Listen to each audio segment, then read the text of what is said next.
Alright, I should be up and running now. Hopefully the microphone holds out. I'm starting like 30 minutes early today because I have no idea if the microphone is going to fail the way it did last time. Gombic, welcome to the stream. Lemon Zest, welcome. Hello, Viola. Welcome to the stream. Good to see you again. Okay. Hopefully, I got all the microphone gremlins chased out. This should be the regular microphone. If it sounds bad, let me know. This is the best time for me to, like, troubleshoot it. That's why I started the stream a little early today. Don't mind my voice, though. My voice is still a little, like, Mic sounds fine. That's good. I think it's gonna work this time. So I didn't really have to do too much troubleshooting. I think, if you really want me to be honest about like what I think happened. Baytran, good morning, my friend. Welcome to the stream. If you want my honest opinion on what I think happened, I think I just forgot to update my system. It just something glitched out. Like I think one software like got updated and the others didn't, and they didn't like communicate with each other, and they were just like glitching out. Question mark? Maybe? I don't know. I talked to Karu about this, and she told me, when's the last time you ran a system update? And I'm like, oh, yeah, that might be a good place to start. Just ones and zeros. I see you there, cutie. How you doing this morning?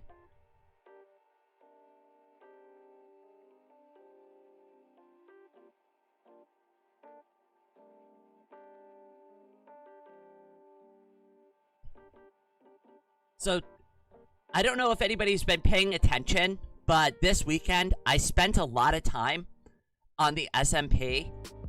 And I have been putting a ton of work into finally trying to finish up that Pride Flag Ice Highway that I started like 2 months ago. And this morning, I wanted to just take a little bit of time to just kind of show off the first leg of the highway, because we finished the trans flag portion of it, and I have half of the bi flag portion of the highway finished already. But it's like, oh my goodness. I cannot tell you how bad the bottleneck is on this construction process. Because sure, it's easy enough to make concrete powder, but the amount of concrete slabs of various colors that I need is overwhelming. Especially when I go to do the rainbow one next, which is going to be like all the colors.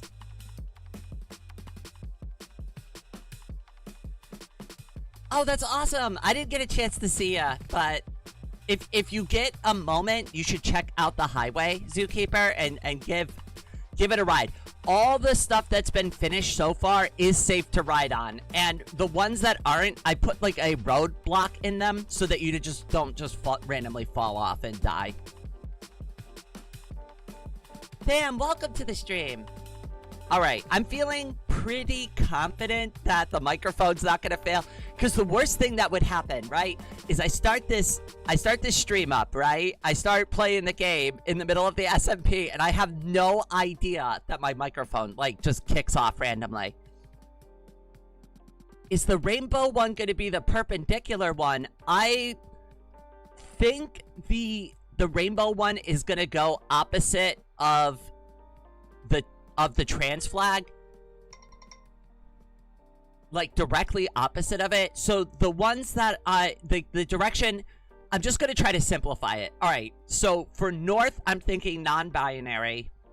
For east, I'm thinking rainbow. For south, I wanted to do the bisexual the bisexual pride flag. I almost said the bisexual transgender flag. And then on the west, I want to do the trans pride flag. There we go. Hopefully I've articulated it properly. But I wanted to try. Obviously, I can't like represent every single flag there, but we have the pride flag like mod, so I figured we could just like put up a couple of different like various ones that didn't quite get covered. Like I wanted to do an asexuality one, but it's just like I don't know. I wanted to like cover like I don't know. I wanted to try to cover as much as I can without like I don't know, missing out on anybody. We can play with like the individual elements like once we finalize everything. One thing I do want to say, Gombek, since you're in the chat and I can like communicate with you directly, between you and Peter like redesigning the top of that dome, absolutely love it. Mechanically what you have built is not going to work though. So like if you think like if you're going on the highway, right? If you fall out of that like those two spaces there, you can't get back into them. So unfortunately, like the roundabout is just a stopping point. There's no way to actually like continue straight forward. Once you fall out of those like two side blocks that hold you in, you can't get back into them unless you break the boat and put it back down. I was messing with it last night and I was really hoping it was going to work, but I could not get it to work a single time. It's really cool though. I mean, I don't want to change it because I still think the overall concept makes sense and it looks awesome. But like mechanically speaking, it's just not playing nice. You can get it into the right lanes only. If you could show me how to do it, because I couldn't figure it out. I was trying. I was really trying to launch myself through it. And every time I did, I'd hit like clip the corner of a block and it just wouldn't let me go through. Floating away today. I see you there. Good morning. Oh, you're not late. You're always exactly on time. Plus, I started 30 minutes early because the microphone. Well, we all know what happened with the microphone on Saturday. It was pretty bad.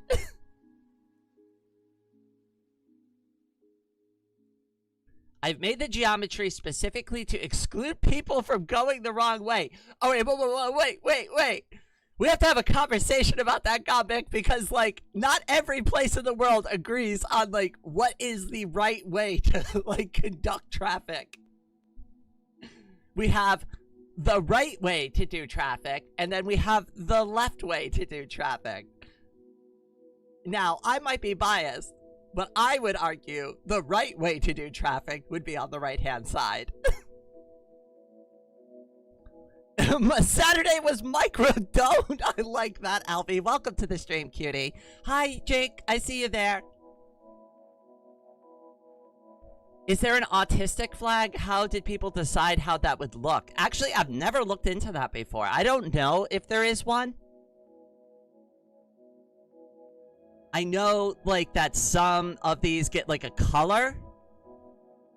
Like, I think it's a ribbon. If I had to take an educated guess, looking nothing into it and having zero knowledge about it, I would guess that it's a ribbon and it has a color.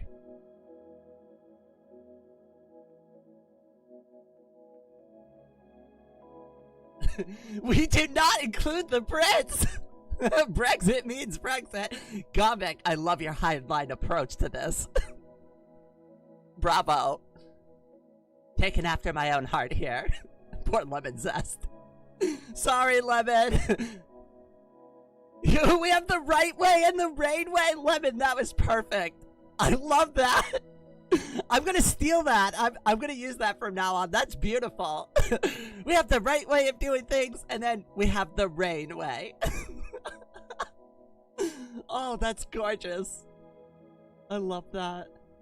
Majority of countries drive on the right. Yeah, there's only a couple of holdouts. Indonesia, Thailand. I'm trying to like name countries that I've been like that have like left-handed traffic. So it's Indonesia, Thailand, and Australia are the three places I've been. I drove in Thailand once on like the other side of the car. I cannot tell you how like disorienting that is. Because, like, the blinker and the windshield wiper, like, spot are flipped on the steering wheel, which makes sense, right? So it only really takes you a couple of minutes to get used to the fact that you're on the other side of the vehicle, right? That's to me wasn't the difficult part. It was the muscle memory of operating the car that I had to like basically relearn. And my entire life, I have always had the directional like switch on the right hand side of the steering wheel, but that's not the case over there. At least with the car that I had, that was the windshield wiper. So every time I went to go turn, I'd flip the windshield wiper on.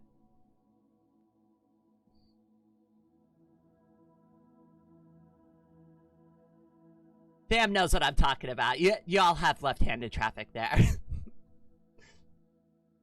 I remember the person I was driving with, too, and every time I turned the windshield wipers on, she was like, oh, I don't see any rain.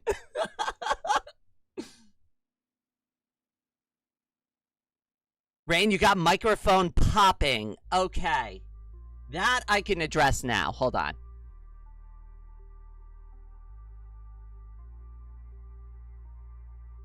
Okay, and how about now? I'm going to raise the volume through the software, but lower the input volume. How is the popping sound now?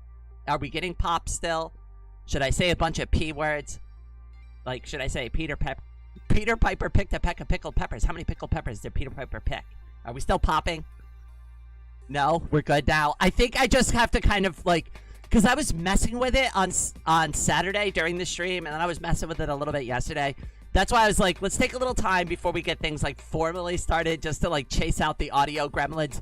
Hopefully one last time. It's less, but it still pops. Ugh, that's so frustrating.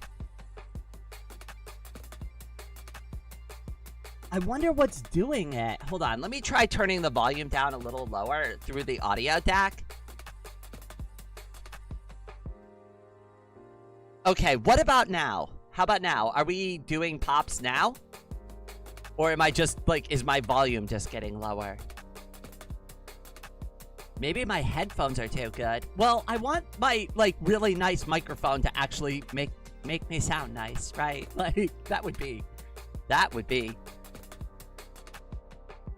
It's good now. Like I said, I think I was just pushing, like, by accident. I think I upped the volume too high on it. I'm also thinking, making the middle blue blocks glass where the highway passes over my base. I like that. I also would be open, Gombic. I know you have a rail system that brings you all the way down to bedrock. I would be totally happy if you had a system that you built in there that brought, like, players up to the top of the tower. Like, they can choose, go up or go down. Right? So, like, if they want to go underground, they can just ride, like, your rail system to the underground. And if they want, they can either take the stairs or run all the way up to the top of the tower and take the ice highway. And that way, we have, like, a multifunctional, like, system of travel that's all interconnected through various players. I mean... Honestly, I love that we're all working together and nobody's like really grumpy about it too much. I was a little worried about Peter's statue. You're gonna see what I ended up doing with that. I didn't have to take a single block of Peter's statue away. I just kind of creatively built the highway around it so it looks like that the road is like resting on the girl's thigh. But we're gonna get into that in a minute.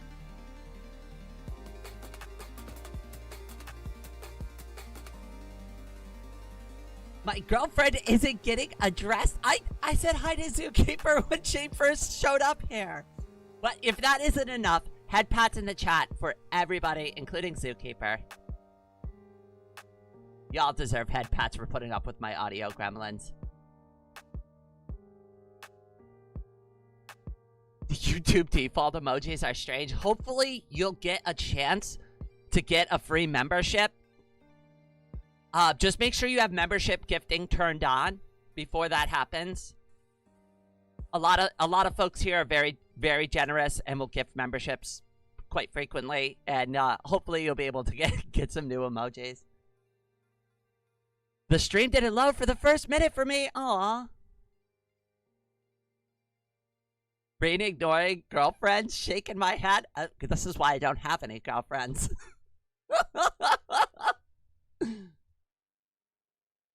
you want me to be real, right? There's like a reason I identify as demi-romantic. Like, if you think you're like, if I'm like one of those like really romantic type of girls, I'm really not.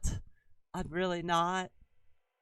Right? Like, I think things are romantic objectively. I will, I'll go, ah, and I'll appreciate like really kind gestures, right?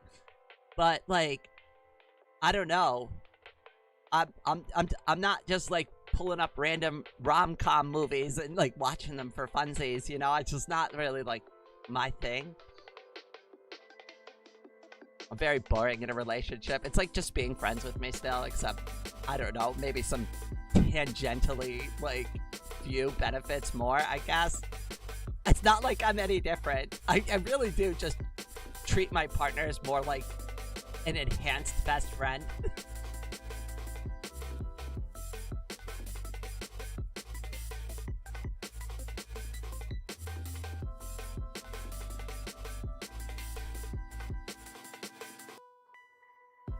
Hey Tran, look what you did. You made your girlfriend cry in my live stream chat.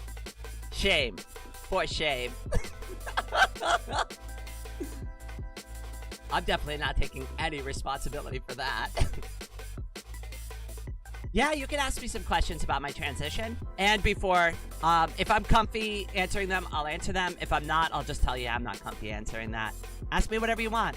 We still got a couple of minutes before I'll get into the game anyway, so anybody who wants to chit-chat about random stuff, this is the best time. Plus, I also want to make sure the microphone stands the test of time.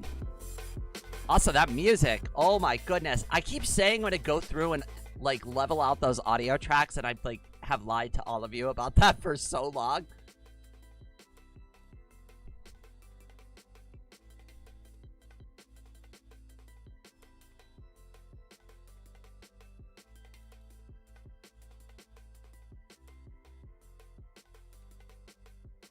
Oh my goodness, that's awful.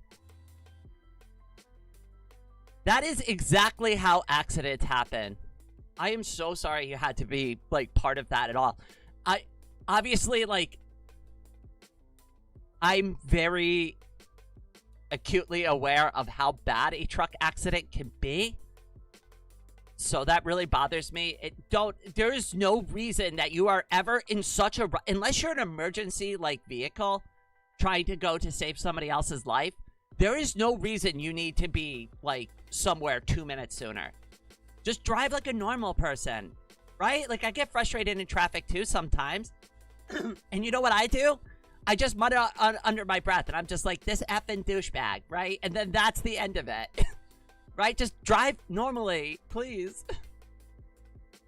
Did I have a partner before the transition? I kind of did. So, that's complicated.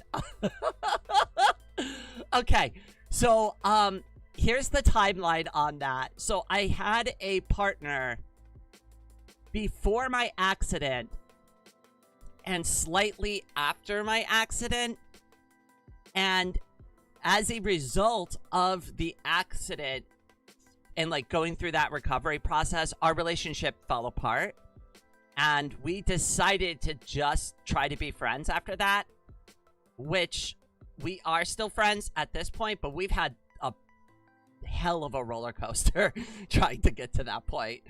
But I did have a partner. I don't have a partner now, and the relationship ended before I came out, but coming out as trans put additional pressure on making that friendship work.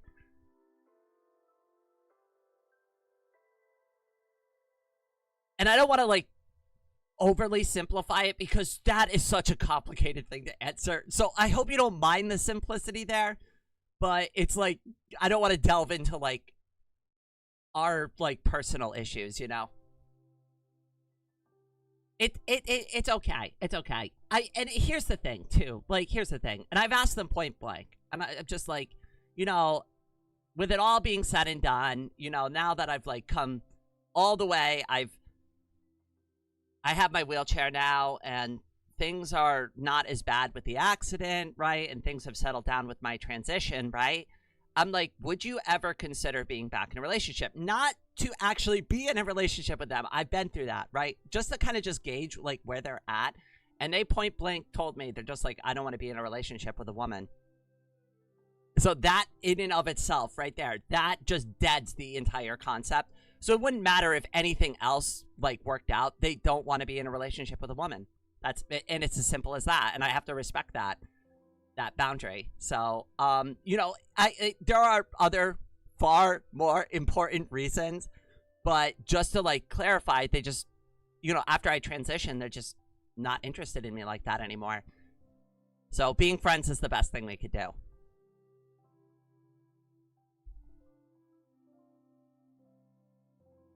I've been single for several years now.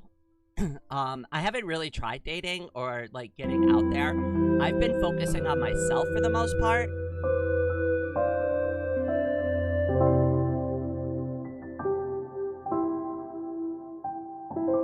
Oh my god, why did the volume just go up suddenly? Holy crap. Oh my god.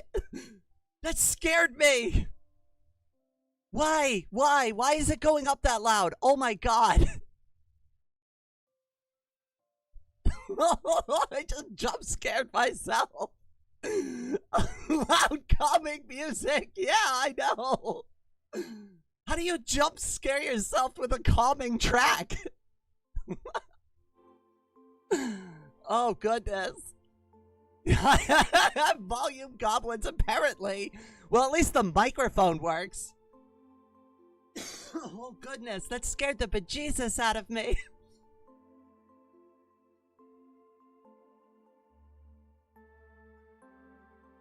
Do people like my food pictures? I always enjoy them when I see them. I have been spending less time of my free time on the computer because I've been working on other projects and stuff in my free time, so I haven't had as much time to hang out in the Discord and stuff.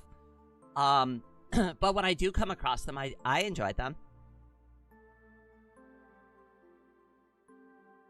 Did anybody have any other questions they wanted to ask me before we get into... Because we still got like 10 minutes before the live stream was supposed to actually start.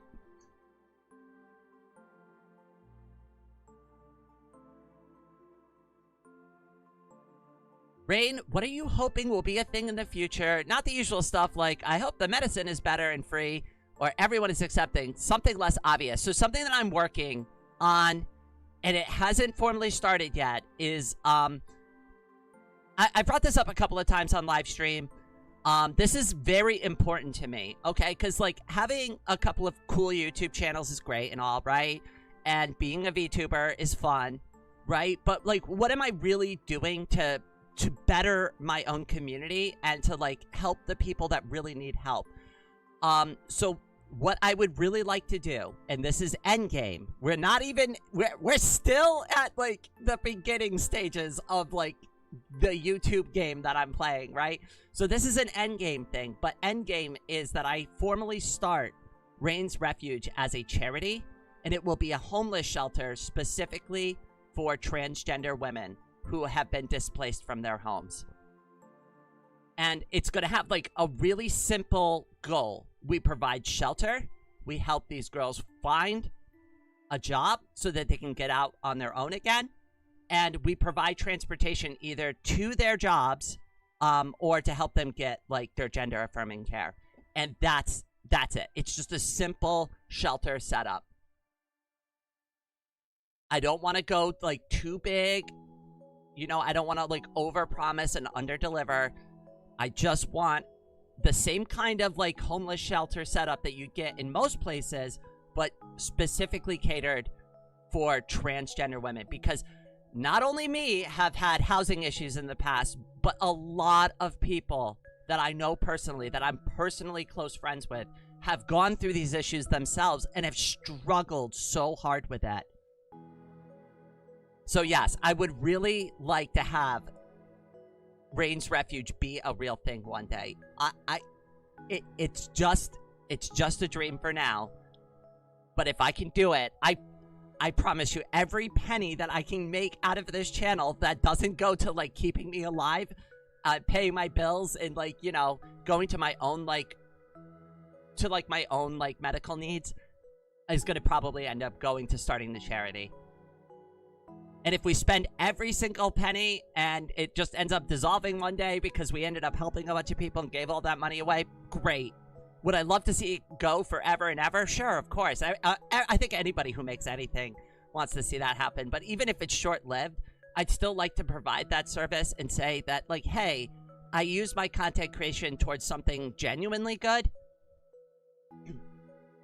Because, like, life's a zero-sum game, right? A lot of people put way too much value in, like, the things that they collect. I don't do that. Most of the things that I keep are sentimental value or just because I think they look cute. But I don't, like, I don't go out and buy, like, $50,000 gold and diamond rings and shit like that. I don't wear a bunch of jewelry. I don't have, like, a Gucci bag and, like, all these fancy clothes because, like, what am I going to do with that shit? One, you wear it enough, it's just going to get ruined, right? And then your $50,000 Gucci bag's like a $10 bag, right? And then, like, when you're gone, you didn't get to keep it, right? You didn't get to keep any of this stuff, right? So it's like, why waste your money on it? And I get it. Some people are like, but it makes me happy. If it makes you happy, that's good for you. But I don't see value in it. I see value in helping other people. That to me is like the meaning of life.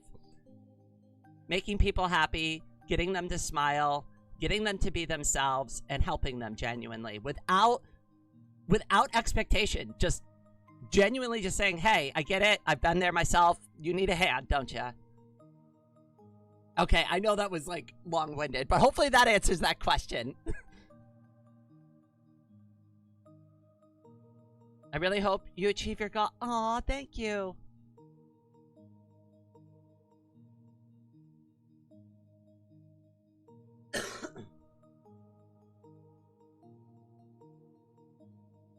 Though I asked more like, what do you want to do to be a thing in humanity's far future? Like, oh, whoops. And I answered it about my stuff. Okay, all right, fair enough, fair enough. Humanity's far future, like a colony on Jupiter or Mars or something.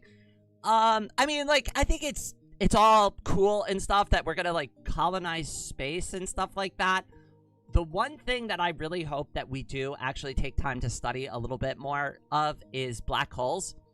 And specifically the science around how it affects space-time around the black holes. If we can get to a point where we can start actually sending, like, shuttles and, like, other, like, robotic, like, spacecraft towards these things, and, like, I think we could start actually piecing together some real fundamental answers to, like, why we experience things the way we do in space-time.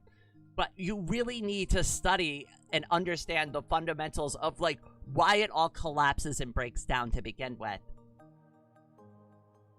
That's, like, a very science-y approach to that answer. But I would love to see more of that. And I would love to see the video footage of the feed right before, like, a science shuttle, like, goes into a black hole. Because once it goes into a black hole, there's nothing. There is no... there is not a single thing we will ever know from the inside of the black hole, because it's a one-way road. And if you're interested in more, like, learning more about, like, how black holes actually work and how they impact space-time, PBS has a great YouTube channel called PBS Space-Time.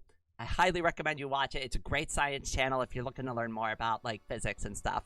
But that's, like, as far as, like, space travel and space stuff for, like, future, I really hope that we take, like, a really hard... Because I want to know, like, how things began. And I really think that the black holes are the key to understanding how our own universe got started. Not gonna lie, I think humanity is gonna expand into other planets. Credo, welcome to the stream. I see you there, kitty. Pamela, I see you there as well. We should fix Earth and society first before moving to it. I agree. Like, we... Here's the thing, too. If this... this has occurred to me. I'm sure it's occurred to lots of smart people, right? But if we expand to other planets, evolution's still a thing, you know, right? What if we just are going to be the aliens, you know, in and of ourselves, right? You leave humans on a completely different planet for, I don't know, 10,000 years, are they even gonna look like human beings anymore? Right? You give that 6 or 7 generations, see what happens there.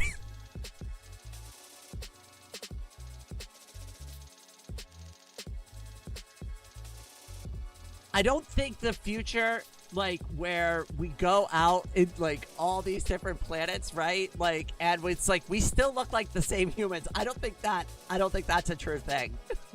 I think over time, there's going to be, like, different species of humans based on, like, the planet that they're from. Which, again, will just end up making them aliens. And, like, what happens if the galactic Earth Empire fails, right? And we left all these people on these planets, and they just go on for hundreds of thousands of years with no communication, no idea how they even got there to begin with, and then one day we show back up and we're like, oh hey, yeah, we're related. They have no idea who we are, right? Like, that's basically the plot of Ancient Aliens. So we just show up one day with our advanced technology and be like, do you remember us? We built your early civilization. It's a little ridiculous, but I mean, it could happen. It is possible. Anything is possible. 6 or 7 generations.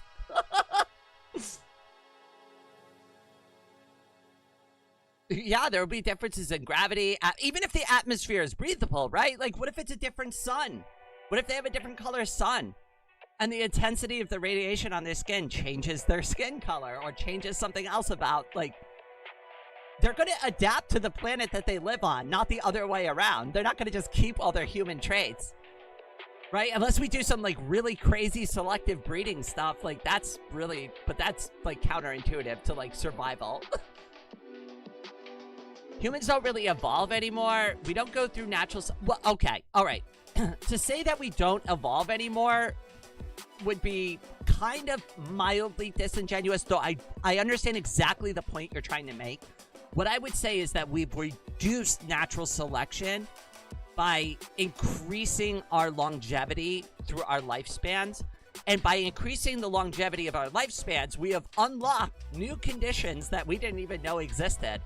This is why, like, a lot of elderly folks have all these problems, and we don't really know how to deal with that because for the first part of our species, you know, getting to the ripe old age of, like, 45, 50, 60 years old, that was an accomplishment, right? Like, and not a lot of people had to adapt to, like, later, like, health issues that came up in their life.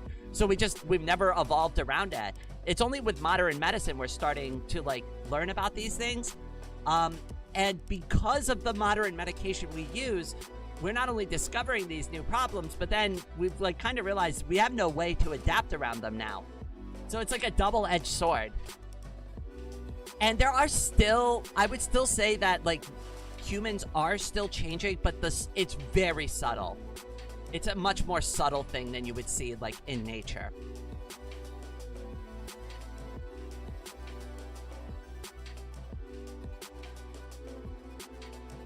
Yeah, and I'm just saying, Gombic, like, to that point, longevity would require to treat the symptoms of old age. Yeah, and it's just, like, as a species, like, in our early evolution, we probably just didn't survive that long, just to be real with you, right? Like, there wasn't any traits to really adapt to because, like, probably the average lifespan of, like, a typical human was pretty short. I mean, with, like, all the crazy prehistoric monsters and crap, like, that existed back then, saber-toothed tigers, right? Giant eagles that would just, like, pick children up off the ground and stuff. Like, yeah, no, I don't think people lived super long lives. And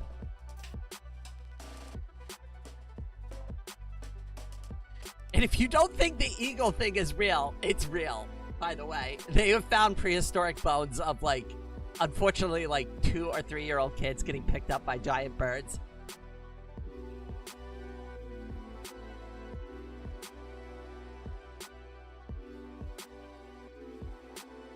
Nature is metal. Be thankful that humans are now on the top of the food chain. We are changing much more slowly and much less, yeah, so I don't really believe humans will change that much. I will agree to that. We're probably not going to significantly evolve anytime soon. But the changes will still be there, and they will be subtle, and we will adapt to like the stuff that we do to ourselves. So over time, like all this medication and stuff, we don't know what that. Oh my God, I need some water. Hold on a second.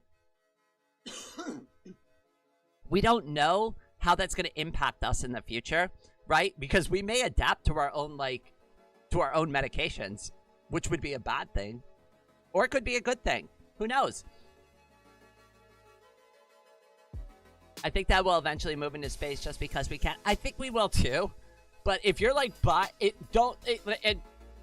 if you're buying into the SpaceX dream that we're going to be getting there anytime soon, I don't think that's a reality. I still think, I mean, maybe by the end of my lifespan, if I live to be like the ripe old age of like 80, 90 years old, maybe, but I don't think it's happening like where I'm going to be like in 2 years buying a ticket to Mars, you know? I don't think that's happening anytime soon. I think we're close. I think we're on the right track. I think we need 20 or 30 more years before we're really getting into that stuff.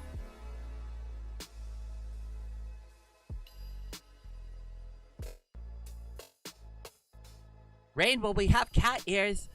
You know what? That would actually... Could you imagine if we genetically evolved cat ears just randomly?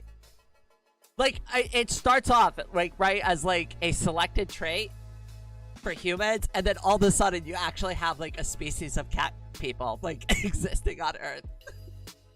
That would be insane. I saw a thing that said if a person from 200 BC appeared today, they might not be able to breathe because of the pollution. I don't think they handle anything very well. Also, like, I wouldn't be too dismissive of ancient people. Like, I get it. They are we have, like, this really bad habit of assuming our ancestors are really stupid.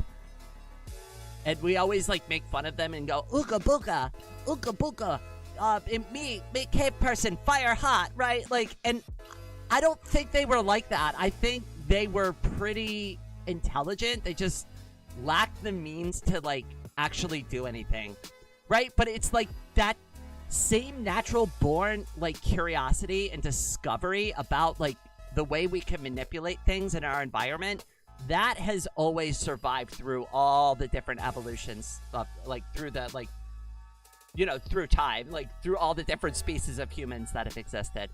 That's the thing that I would really like to observe if I could go watch like ancient people. I want to see them craft like flint knap, like hand tools and stuff like that, and like just watch them work and like just kind of see how they like look at the environment around them and observe it. They might not be able to communicate their thoughts, right? But they are introspective at minimum. At least that's my opinion on it. The first steam engine was lost in the Roman Empire in the Library of Alexandria. Yeah, it wasn't actually used for anything, right? And also, by the way, a lot of people like to theorize that, like, Rome was, like, 1 or 2 steps away from, like, an industrial revolution. That's just not true at all. By the way, they may have had a steam engine, but they were nowhere near, like, having the capabilities of putting an industrial process into place. Like, they were able to keep themselves fed, and they barely managed to, like, govern the lands that they actually conquered. There was no way they would be able to, like, organize an industrial scale thing. Like, the amount of, like, coal or other, like, fuel sources they would need to acquire to be able to pull that off would be huge. Maybe on, like, an extremely small scale, maybe they could have, like, a steam workshop or 2, right? But we're not talking, like, a full-scale industrial revolution.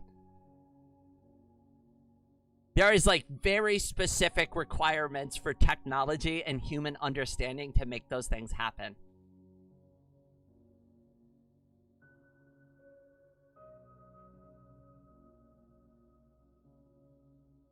It depends on how far we go into the past. Homo erectus probably aren't as smart as Homo sapien.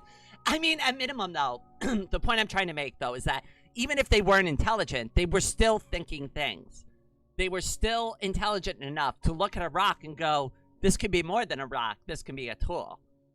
And I would love to know like, how they looked at that, right? Like, just watch them observe it and go, how did they pick that stone? What was it about that particular stone that they were like, yeah, this is going to be a perfect hand axe?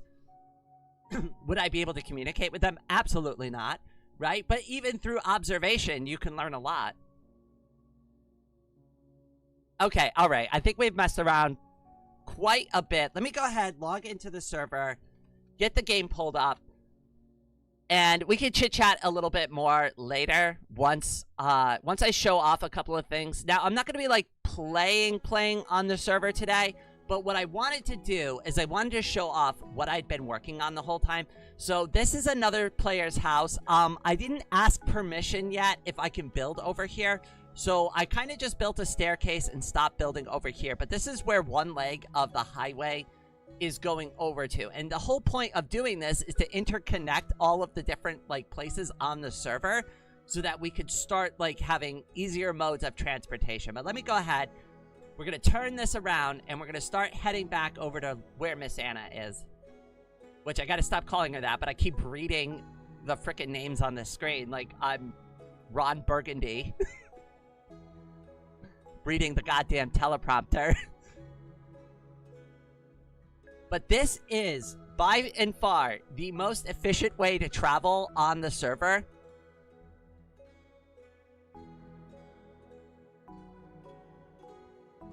I'm going to have to install torches on this thing, too. Because, obviously, you saw there was a stalker there that spawned. The ice will still spawn mobs. So I'm going to have to put, like, lanterns down at some point to do this. But this is just traveling through a, like, pretty much almost untouched area of the server. And here we go. Here is the first half of the bisexual pride flag that I started installing. Hold on, we got some lag going on. Give the server a second to catch up.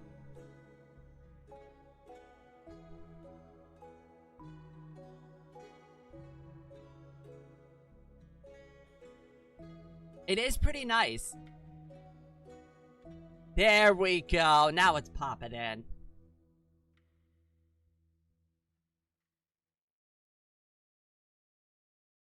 So this whole section here will, I want each highway to have 2 lanes because there has already been a few bumps of people kind of like using the same lane. Then somebody's going to have to get up and move and blah, blah, blah. So just having 2 lanes is easier because it's easier, like, just to direct traffic that way.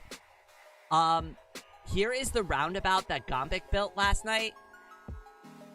That's what I was talking about. I tried to slide the boat through and just, like, let it go, but... Oh, no. I'm so sorry. Hold on. Good thing I have ice blocks here.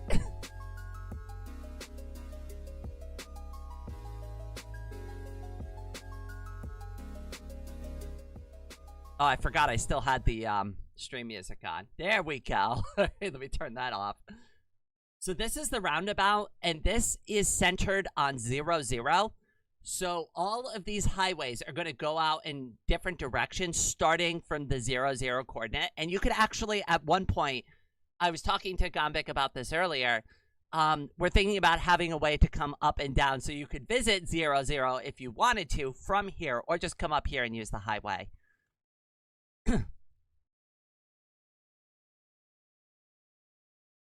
So here is the portion of the highway that I have been working on the most. And this, obviously, was the one that we started like 2 months ago. And oh my god, this was so much work. But we finally got it done. Peter has been building some awesome, awesome statues over here. So, hello, welcome to Cutie Craft. And then we have the other one over here, and of course the archer as well. And then we have the rain ballerina statue that's over here as well that you can observe from the highway. So we'll take a little trip down the highway there. You weren't able to get in because you were going the wrong way. Okay, all right, I'm going to try it from the other side then. Unfortunately, I haven't built that other leg of the highway. Hold on, we gotta stop for a second and let it load in. I don't know why the lag is so bad today. I was playing all weekend and the lag was fine. And now, all of a sudden, the game wants to be super laggy and not actually load. Did somebody just try to shoot at me? All right, well, anyways, there's the Rain Ballerina statue.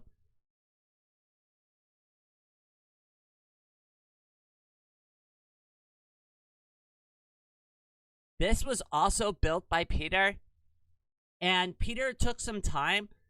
So not only is there like an observation deck that you can go to on this, but you can also now go to ground level and actually go inside the statue like it's the Statue of Liberty. And you could climb all the way to the tippy top, and even though it's not fully loaded in yet,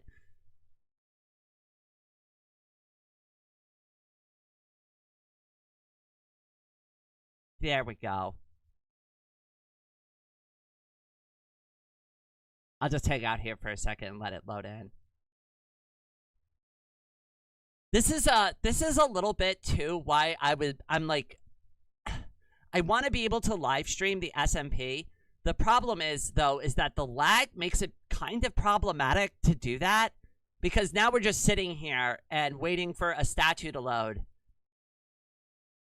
What I'm probably going to do to show all this stuff off properly is actually just make a proper video about all of this and show it off in a video. That way I can edit out all of this, like, all of these, like, weird issues.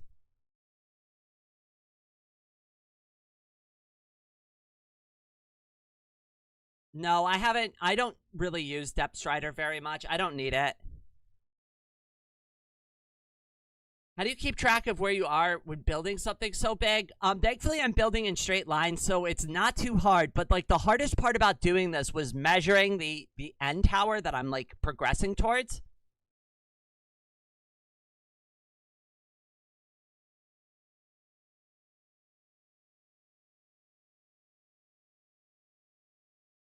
But this is all just, like, a big, giant ocean. This would be really annoying to navigate. I mean, obviously, you could just get a boat, right, and do something with that, but that's still obnoxious. It's not as fast as taking the ice highway to get to where you want to go. Now, not every part of the highway is going to be a pride flag. The reason why you saw it converted to stone is because it's just simply easier to make, and I'll show you why here in a second. So here is where I have been making all of the concrete and the concrete powder for everything that we need to do. And I'm going to show you how I make concrete powder into concrete. And this is like the bottleneck on our production here. So let me just grab a couple of those. And I'll show you where I've been building like all the slabs for the entire highway. And you're going to probably think I'm insane, but this is the best I could do. Now, I don't want to automate this because I found that if you automate the redstone for this, it lags out too much and it glitches and it shears like a bunch of these blocks. But all I really do is I just put a bunch of these blocks down like this, stack them up. The first one's going to turn into concrete because it's next to the water source, right? And this is how I've been doing it, like this. Just load it up. Just like that.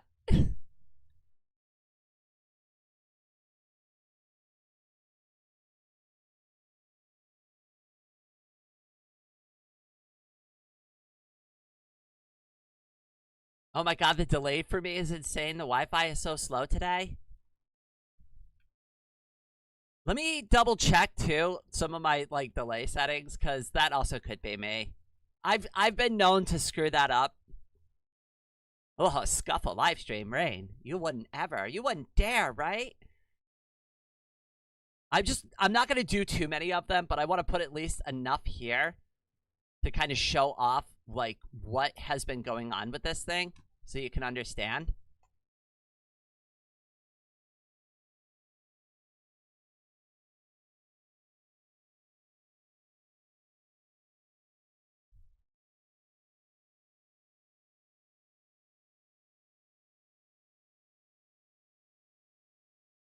This is why it's a bottleneck, and this is why it takes so long to build the highway.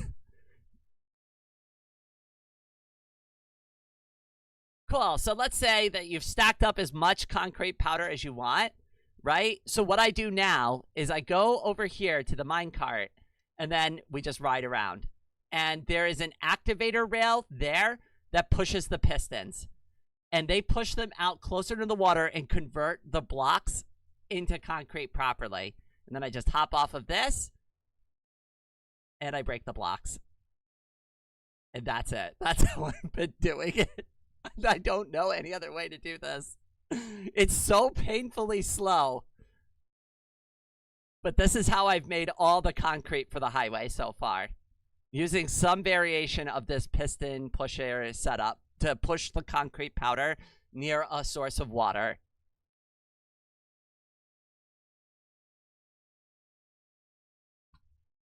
Raid will make a Rube Goldberg machine rather than simple redstone. Well, I would love for this to be automated. And I do want to, like, build a proper, like, concrete workshop out here. That was the whole point of, like, powering out to this, like, biome, is because there's a lot of gravel. There's some sand nearby. There's everything we need to make concrete consistently here. So I want to turn this whole area into, like, a concrete factory. But, yeah. This is what I got so far. This is what has made the building work. Now, what is this? Whose shulker is this? Rainfalls. Aw, somebody left a shulker here. I don't know why they called it Rainfalls, but that's cute. Let's see here. Potion of Strength, Potion of Fire Resistance. Who left this shulker here? This can't possibly be for me. Do not give me chorus fruit.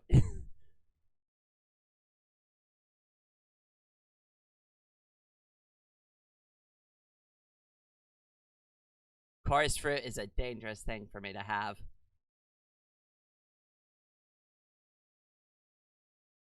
Rain, have you seen JJBA? I'm not familiar with that at all, so I have no idea what you're even talking about.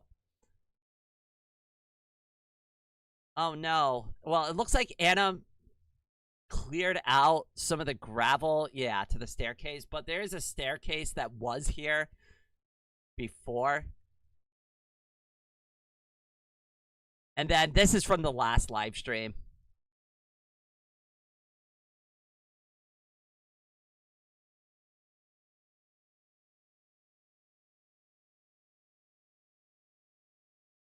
Oh, JoJo's Bizarre Adventures. Okay, okay.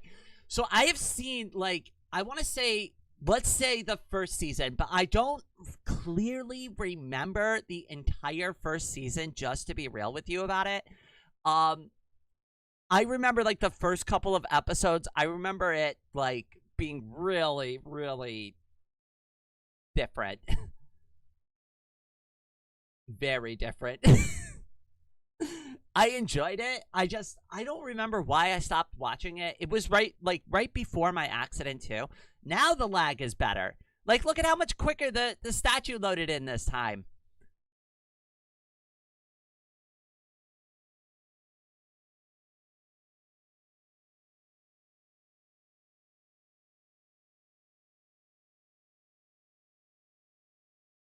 So we definitely have some lag consistency issues. This is also one of the main reasons why I don't just let everybody onto this. Like, this is not a public server. If I made this a public server, it would be a huge problem.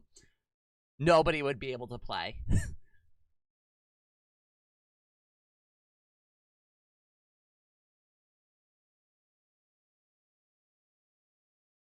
So the whole point of, like, working on this, just to kind of, like, go full circle on why I'm showing all of this off on live stream and stuff like that. The reason why, and I mentioned this already because of the lag issues, you can see everything, like, popping in like this. For this month, I wanted to do a video celebrating that we've almost been running this thing.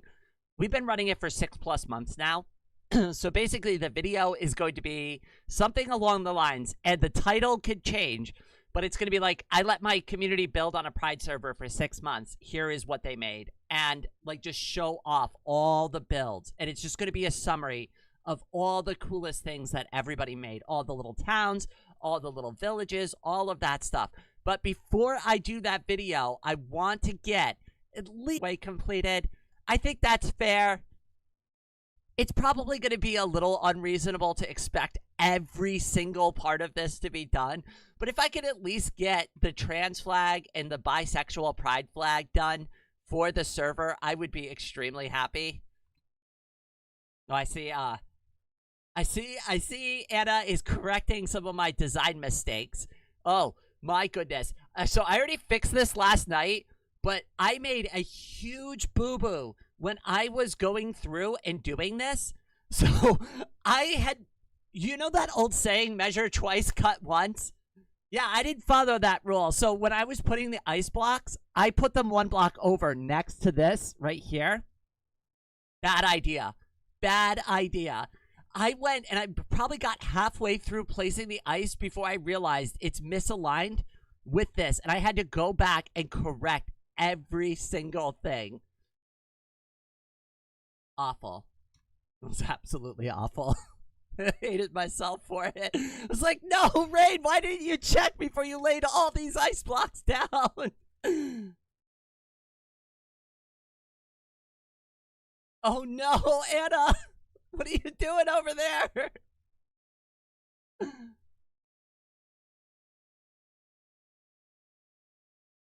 What's really cool though is that the tower serves as an easy way for players to go up, navigate like around. Like I think this is going to be something that you're going to want to check out like almost immediately because you're going to want a vantage point to see. So you're either going to go to Peter's tower first or you're going to come here to check it out. And really the whole point of the highway is to help the players who have built really far away get back to spawn a little bit faster so that they can play with their other friends that are on the server. So we have some players that have built out that way. We've had some players that built out that way. And we've had some players that built really, really, really far away out that way. So that's really the overarching goal, is to allow players back and forth travel. That, and as you can see, spawn is getting crowded. We have a lot of builds here already. So I want to be able to open up the rest of the server because the server is huge. I don't think players understand how big the server actually is. It's massive. We haven't even scratched the surface on exploring it yet. Hi, Snow Owl. I don't know if you got my message or if you saw the first part of the stream, but I built the highway, and as soon as I saw that the highway was going to go directly over your house, I stopped and I built a set of stairs. And I was like, let me talk to Snow Owl about this first and see what they have to say about the highway. Because I can always just knock it back so it's out of sight, out of from like where you're building. Or if you're fine with it, we could just build like a cool thing that connects it there. But I didn't want to just build an eyesore that obstructed like that place that I'm sure you picked it for a reason. So I wanted to have a conversation first before I continued, and I didn't want to build over the top of your house with it. But it just so happens that both lanes of the highway go perfectly over your home. And I'm also just traveling this way just to show how long it would take to like normally walk from the tower over to the base of like Peter's like ballerina statue. And it takes a while. I'm not sprinting. You could get over here faster if you were sprinting, right? But it still takes a bit to like get over here. And that was like the whole point of like having these like systems installed. And also, once we're done with the initial phase, and we have the pride flags portions done, the rest are going to be built out of stone bricks. And it's an easy enough setup where like players can continue or make new legs of the highway on their own, or expand them, or build to them, or build away from them, whatever they want. So the last thing I wanted to show off, because again, the stream, I mean, we're not lagging super, super hard, but again, like I said, I'm going to do a video for this because it's going to be a much better experience, and like the blocks won't be all clipped out, and there won't be like a laggy demo Zan in the way. Not that Demo Zan is in the way. It's just like you could see Demo Zan lagging right now. And that's like part of the problem of like, I want the video to be high quality and show off the highest like quality of the builds, because you all put so much work into it. And I don't want it to be scuffed and poppy and like have the graphics popping in left and right. I'm going to figure out how to make it really pretty. And I think a video is going to be the best way to showcase that. Let me just grab my minecart out of my shulker box here. Oh, and make sure, wait, hold on. I don't know if there's a protection block in there. If I put my shulker box down, I might not be able to get it back. Okay, so this was the changes that Peter made. You're going to have to hold all the way up. So you will have to press forward for all up, and I recommend not focusing too much on the screen because it might make you dizzy, which is true. What I recommend is looking up. Look up while you're traveling. Don't look at the sidewalls when you go on this thing. Look straight up because it's not going to be that bad. But if you look vertically like this, you might as well just close your eyes. It's going to make you sick. I'm not even going to lie. But here we go. See, I would love to be able to show off this roller coaster ride with it not so laggy. You know what I might actually end up doing for the video is I might ask Karu to give me a copy of the world, and I just record it in like an offline like mode that nobody can log into. Because if I'm running it off my PC, there won't be any lag issues. See, like what happens if you look straight? It's awful. Oh, and Demozan's on this, so now I have to...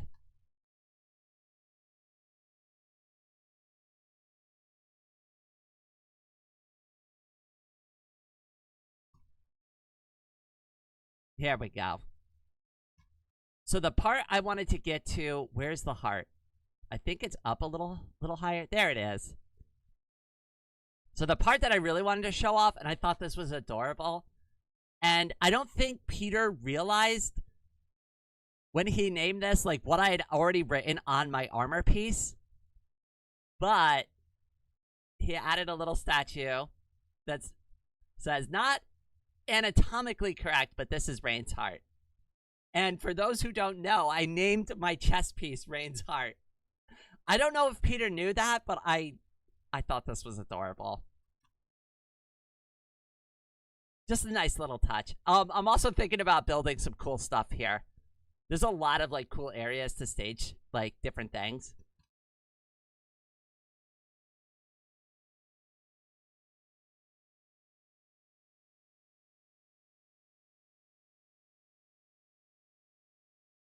That was actually the plan to go over it. My planned build is on a giant cliff and inside, so it's actually great if there were a station there. Okay. So you're cool with that. I don't mind, and like people can build off the highway once like we have the initial station set up. If folks want to like build different directions, go east or west from like those different stations, they will. But I want to build like an outline so folks know how to like construct it and put it together, and like kind of like that way it stays somewhat uniform. I know some sections of the highway will probably be built slightly differently.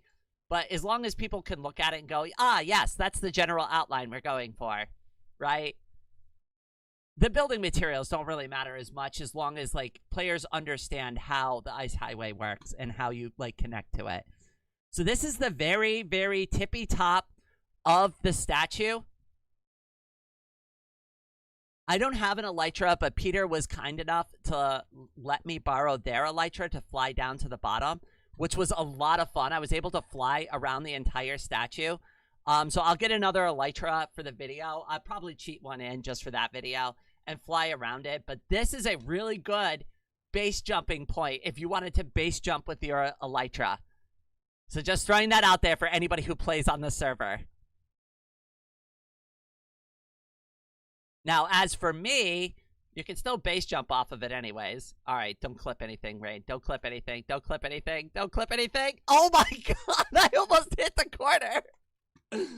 So if you're risky like me, you can still base jump off of it, but you know, I recommend having an elytra. But yeah, like this is what I was talking about though. Like if you went and you proceeded to go, ah, yes, I'm just going to boat my way over there. It's totally doable, right? You could walk and boat this entire thing. But the highway is what is really going to open up things for everybody. Like, look, Demozan's got Depth Strider. So that makes it easy. But not new players. New players aren't going to have Depth Strider, right? And let's say it's your first day. I invited you. I let you into the server. And you're friends with Zookeeper, for example, right? And you want to just be able to easily go over to Zookeeper's new base that was built like 4,000 blocks away. that new player may not be able to get to that spot easily because they're not going to have a boat. They're not going to have any tools. They're not going to have any ability to fight the mobs. The mobs are really dangerous at night. And it's harder for them to navigate over all of this. And it's like obviously just way slower. Like Demozan's beating me with Depth Strider. So the boat is still not even the most efficient way to travel through the water. Like, but they're not going to have Depth Strider. It's not just something that you spawn in with, you know? It's something that you work up to. But even if you had all of that stuff, I mean, it still just might be more fun for the player to just use the ice highway.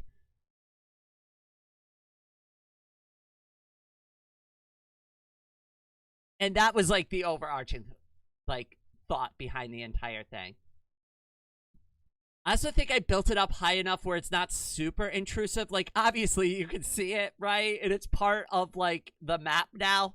But it's not so low that it, like, gets in the way of, like, a bunch of natural land generation and stuff. And it's been easy enough to build through mountains. Like, the very few mountains that do go that tall, it's been simple enough to do that. So I haven't had to make too many accommodations. But if I had to boat back and forth here, or just come over here with an ender chest and still use a boat every single time to collect gravel, that's just too much for me. I like being able to get on the ice highway and just fly straight down and just be over there in a few seconds.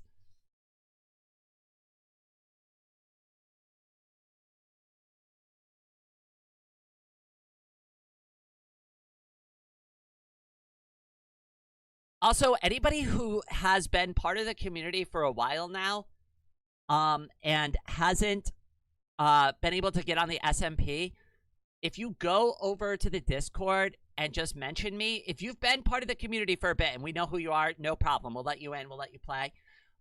If you're brand new, we want to get to know you first. We want to get to know you. Hang out for a little bit. Just a bit, right? Hang out with us. Get to know us in the Discord, right? Chat with us genuinely. Here's your shulker box back. Oh, sorry, Demozan. I didn't mean to throw it that hard. Yay, I love the polar bears. They're so cute. Always hanging out on the ice with us. I see people have been out this far. There's lit nether portals over here. But there's so much of this server to explore still. Right? Look at this.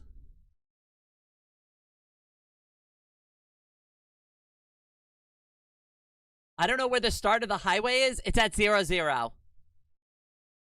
If you press F5, you can open up a, here, I'll show it on my stream.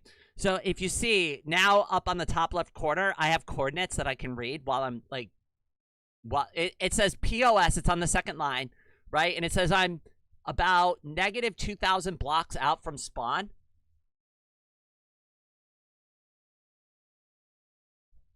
Glitch, oh my god, congratulations! Everybody, head pats in the chat for Glitch. Congratulations on getting a job.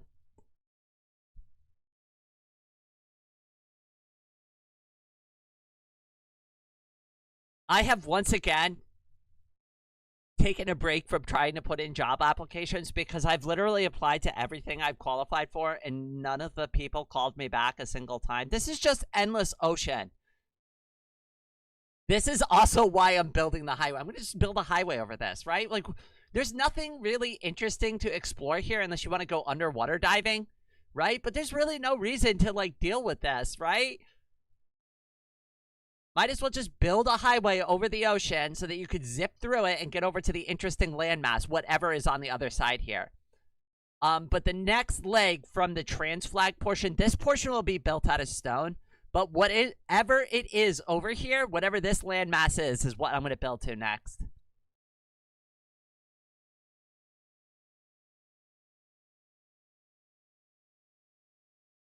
Whatever we hit that's, like, on the highway path. That's what I'm going to now. Just to show you, like, my plan. So this means that I have to add, like, an additional 1,000 blocks of, like, slab stone brick. One on each side. Just to get over here. It takes a really long time. I spent all weekend, like, I got a lot of stuff done in my personal life, but like my extra free time this weekend was working on this project. Oh, goodness. It's going to take a while. So the next landmass is probably like 3,000 blocks away from spawn. If we've even hit it yet, I don't think we have. But you see why we need the ice highway? Like, I definitely think it's a good idea. Because this is like basically an archipelago out here. We haven't even hit a landmass yet. It's just nothing but endless water. Okay, here we go. I think this might be something. This would actually be perfect. I think I went out here like one time with Maid.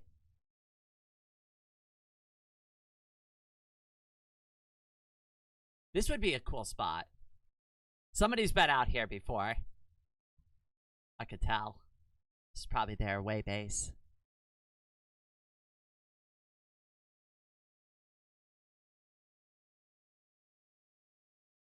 But yeah, this looks like a nice landmass, and it looks like there's a village here, maybe? There's definitely some kind of structure over there. I don't know what it is. Could be a pillager tower, but yeah.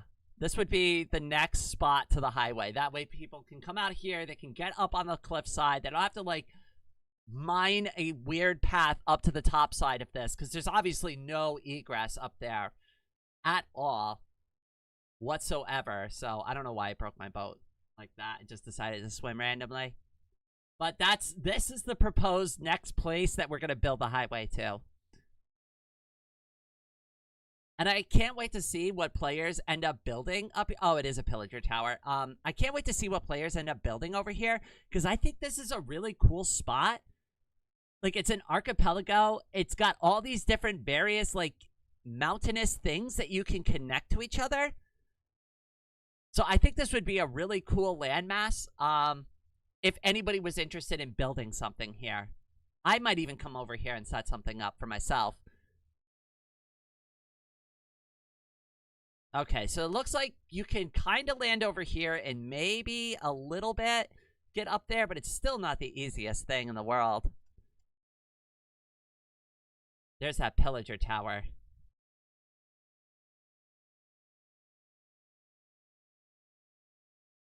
I have a boss now. It's Miss... I'm gonna go with Fable, who hired me. Oh, this is really pretty.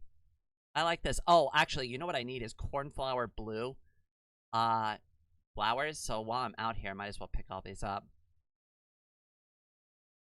Those are for the, I need the blue dye for the bisexual pride flag. I have light blue, but I don't have regular blue.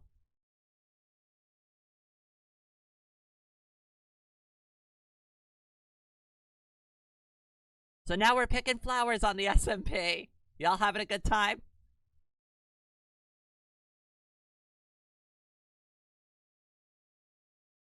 Maddie, welcome to the stream, cutie. It's good to see you.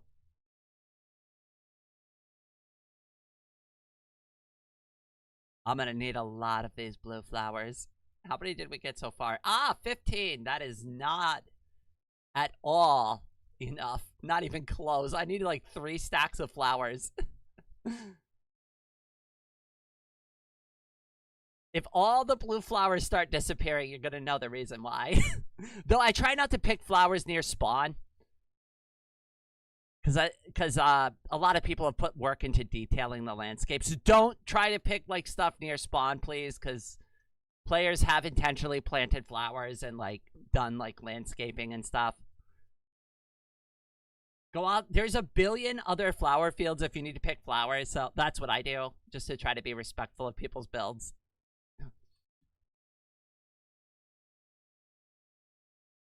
A Walmart and a giant parking lot would go so hard there? No! Didn't you ever hear that song? What was it? They paved paradise and built a parking lot? I can't remember the name of the song, though, but that was, like, the main, like, thing. I remember listening to that song a while ago. I used to love it. They paved paradise to put up a parking lot. So true. That's how I feel about a lot of things.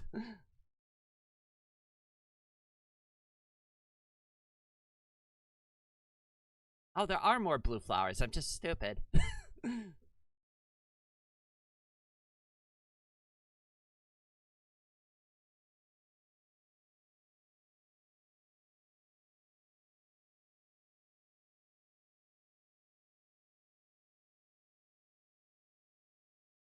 You know who I haven't seen on in a while on the server is Gabby.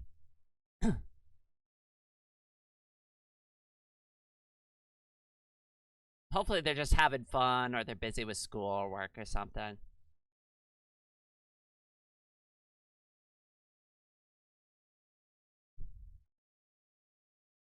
But yeah, this is a lot of like what I've been doing in the background. This isn't exactly the most fun like content to stream. Like a lot of people have asked me like why didn't you like stream the building process and stuff? Do you want to know what the building process looks like? It's like this, okay? I'll just give you an example. I lay a slab like that, I get on top of it, and then I go backwards, and I just do this. And this would be all you watched for like 2 hours straight, is just me going in a line like this, looking at blocks, and just like placing them one by one. Not exactly riveting stream content, you know? I'll record bits and pieces of it, but it's not really necessary for everybody to watch me grind all that work out. I mean, it would be nice to have company and stuff, right? But it's like, it's so boring. And honestly, like, even for me, all I do is just throw on some, like, Miku music or, like, somebody else's live stream and just listen to them. Like, I was listening to Leon's live stream for a little bit yesterday while I was doing some of this work. While she was finishing up Slay the Princess on her stream. I wonder if Flowers Farm will work. I think you could do it with bone meal, but I don't know if it makes all the flowers. I think it only, like, does a select couple of the flowers. Wow, this place is gorgeous. I love flower fields. This is so pretty. Oh, wow. Rain loves skipping through fields of flowers. Holy crap. No shocks there. It's like, what did you do on live stream today? I skipped through a field of beautiful flowers on my SMP.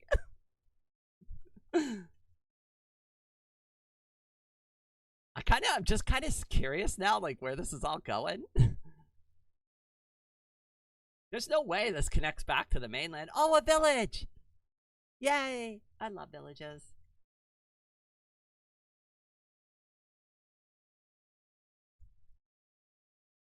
Has anybody been to this village? This is going to be the $1,000,000 question. You know how you could check? You go to the blacksmith and you see if the chest has been raided. It has. Somebody's been here. That's my instant tell. But I will say, I guarantee you, if I can find the right kind of building, I guarantee you there's a few things that people have missed. Unless they know this game really well. Wait, what the hell? How did that happen? Okay, well, alright, that's weird. Aha! I see! You missed the gold bars! There's a chest hidden under the stairs, for those who didn't know. If you see this building,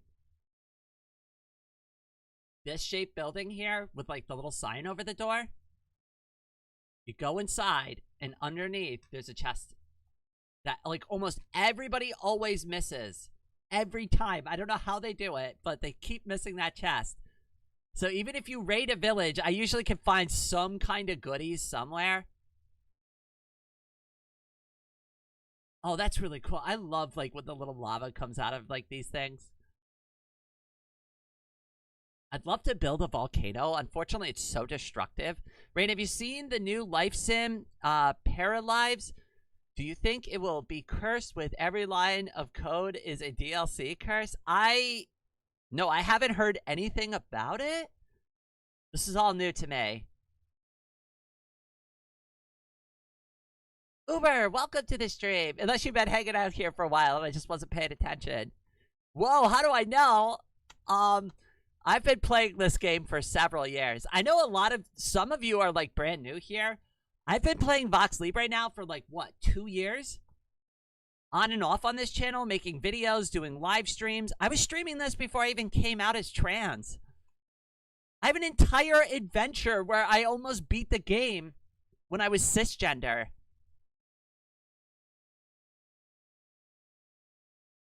I'm going to be a little sad if this goes all the way back to the mainland.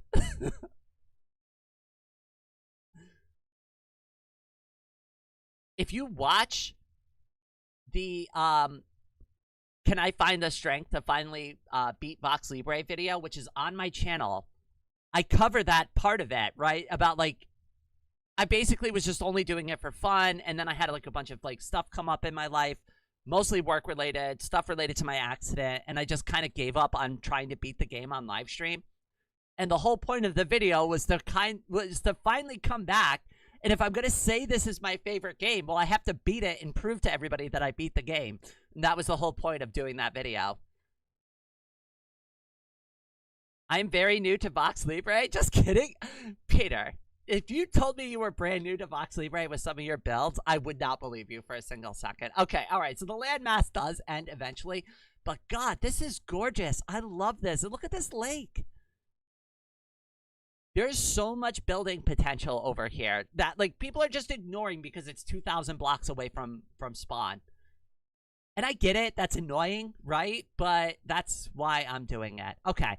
I think I've shown off enough of the SMP today. I wasn't going to make this like a whole thing where we're playing through like a whole part of the SMP. I just kind of wanted to show off what I'm working on and kind of get it out there that if anybody wants to work on anything for the video, this is the time.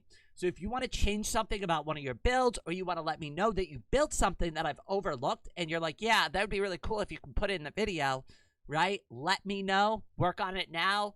Like, iron out the scuffs in your artwork, and probably in like another week or so, I'm going to film it and get the video edited together. I'm going to try to have it published before the end of the month because I want to do it for Pride Month. But it's going to be a showcase of everything we built, all the coolest things. So if it like, I'm gonna probably spend 2 or 3 solid days just making sure that I film everything and film it correctly. So start getting a hold of me now so that I can figure out how to plan this out properly. Tag me in the Discord, send me an email, whatever you need to do. Surprising lack of Among Us's on the server. We have not built a single one. We have a lot of Mikus, though. Hold on. Wait. I gotta show you the Miku and the Teto. I love the Miku and the Teto. That's like one of my favorite things. Also, instead of doing a ladder, I decided to build a bed down here. Because it's more fun to jump on the bed. Oh, whoops. Hold on, you gotta see the Miku and the Teta, though. I love them, they're so cute. So the Miku and... oh, wait, this is my bedroom. That's where we started. Rain, what are you doing? The lag is making the doors not work properly. There we go. We do have fish. We've got a lot of fish on the server. I hope you like fish. Because we've got a lot of it. Oh, goodness. The lag is unreal. I mean, it's not that bad if you're playing by yourself, but, like, that's why I wouldn't want to record it. So I'm probably going to ask Karu to just get me an offline copy. But it should pop in here in a second. I love that I could see Teto and Miku right from, like, my own private little sky island. That was built by Burger Sharky, by the way, who was here earlier. So for those who don't know who put this together... Burger Sharky was in the chat. They built this for me when I was taking a little break, for like a week or so from the channel. And they built this while I was away. Come on, load in. Oh, come on. Do I really need to get that much closer? That makes me sad.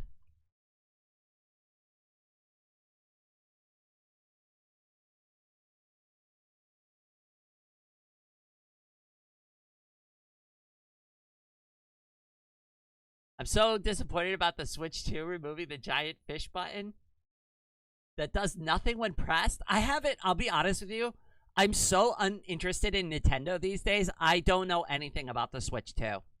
I don't know about the controversy. I don't know what's going on with it. I know that people are mad about the price increase. There we go. There's the Teto.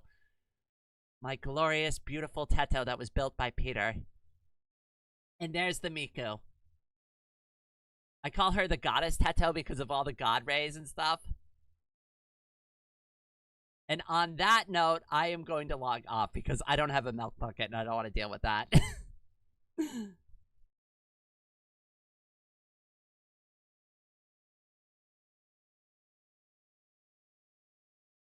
Alright, let me go ahead and get the stream music back on. Hopefully everybody enjoyed a preview of, like, the work that I've been putting into the SMP over the past, like, I'll call it the past 3 or 4 days. I've really been hunkering down because I want this video to be a thing. So if anybody has anything they need to button up with their builds or anything, like, I know Demozan is working on projects. They are the one who just splashed me with that potion, like, at the last second. I didn't have my milk bucket with me. I usually carry a milk bucket around for that. Not just for Demozan, but in case I come across a witch, too.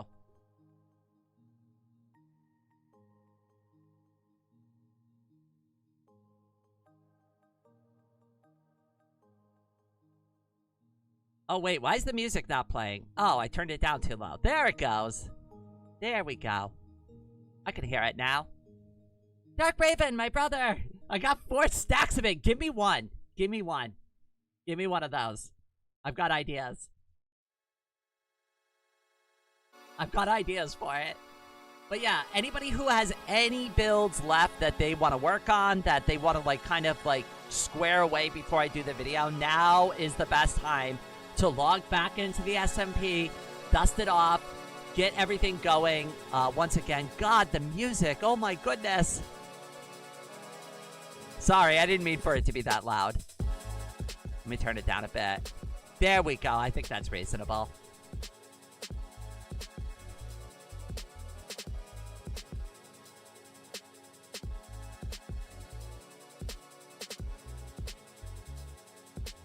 For those who are interested in doing redstone for Vox Libre, I'm finally going to put together a proper redstoning video. That's in the works as well. Rain, I've moved my stuff downstairs so you can use the house to build a station if you want to. You can also replace it if you want. I might keep the original design. I'm not 100% sure. But I'm glad you're willing to be flexible there, Snow.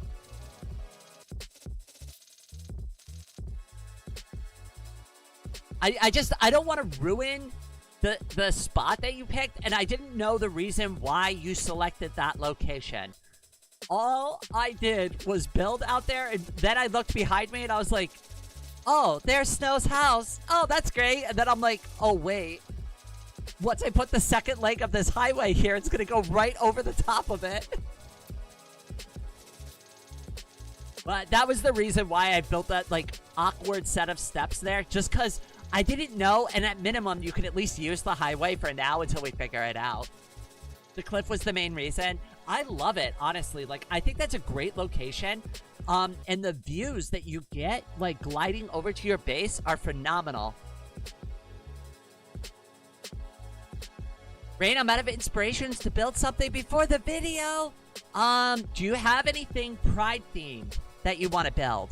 I mean, you've already put so much on the server, Peter. Like, I could spend half the video just talking about your builds alone. Which we probably will. We probably will be spending a lot of time on Peter's builds. Peter has built some really... I don't know, Peter, if you call yourself an artist, but I'm going to call you an artist. You are definitely an artist. Peter is a voxel artist. The Vox Libre artist. But if you have any Pride theme, that would be beautiful. And if you want, like, my nudge in the right direction, how about this? How about a sign that you could see from the tower that says, everyone is welcome here? Like, with, like, a Pride theme. Maybe like an all pride flag or something like that. I'm not 100% sure. Just giving you ideas to kick around. You don't even have to do that at all. I'm just like spitballing. How much time until the video? Because I want to get it done before the end of the month, and we're already on the 2nd week. So let's say by the end of next week, which would be Friday the 19th. So I'm going to give you all like 2 more weeks to work on it. Then I'm probably going to work on the video and record it over that weekend and hopefully have it out by that Wednesday, the week after.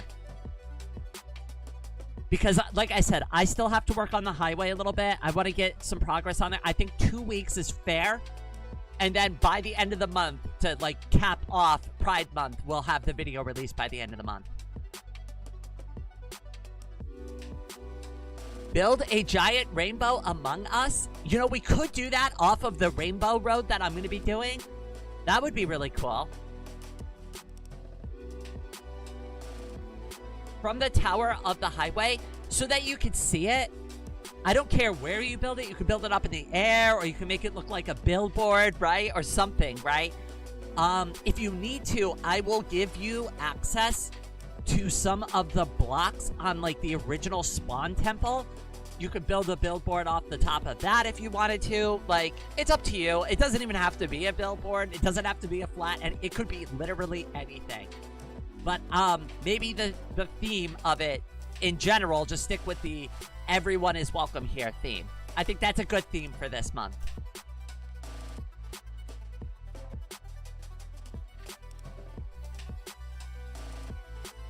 Yeah, I don't want to jump scare anyone, and plus it's a little unfair because I took not exactly by will, right? But like I ended up taking like a 2-month break from Vox Libre anyways. It was really only supposed to be a couple weeks, and it ended up being like almost 2 months that I was away from the SMP. That was not intentional, but that's also why you see me kind of like hustling my bustle right now, trying to get things like organized, trying to get it done, trying to get like everything pulled together just so that we could get it done for this month and we can finally get that video out there. And I'm so proud of all the work that everybody's put into this server. And I also, I don't want to speak on behalf of Karu, who is the one who runs the server and hosts it for us, right? But she's impressed. She is impressed. She has privately expressed to me how awesome she thinks some of the builds are and how crazy some of the stuff she's seen on the server actually is. Wait until I show you the tallest thing on the server so far. I cannot believe somebody built that in survival and got all the way up there. And it seems like it's a stupid thing, but somebody spent at least several hours in real life hours building this ridiculous tower. And I think they just wanted to see where the build limit was. They didn't find it. They didn't find it. They must have fallen off the tower or something. I don't know what happened there, but they got to a certain height, and I don't want to reveal it before the video, right? But they got to a certain height, and they must have either given up or fell off or something happened, but it was ridiculous. I couldn't believe it. I had to go on my admin account, and I had to, like, basically cheat all the way to the top of the tower just to see where they had built to.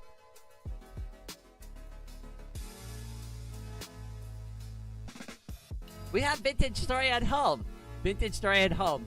Reigns Vox Libre SMP.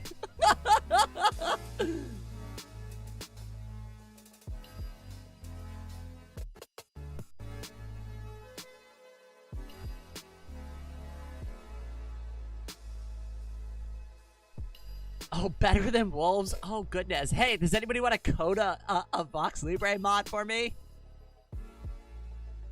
Wait, we can't call it better than wolves. You have to call it better than cat girls. If somebody actually goes through the trouble to mod something like that, I will play it. I will play it as a challenge. There's already a harder voxels mod. You could probably soft fork that and just go from there.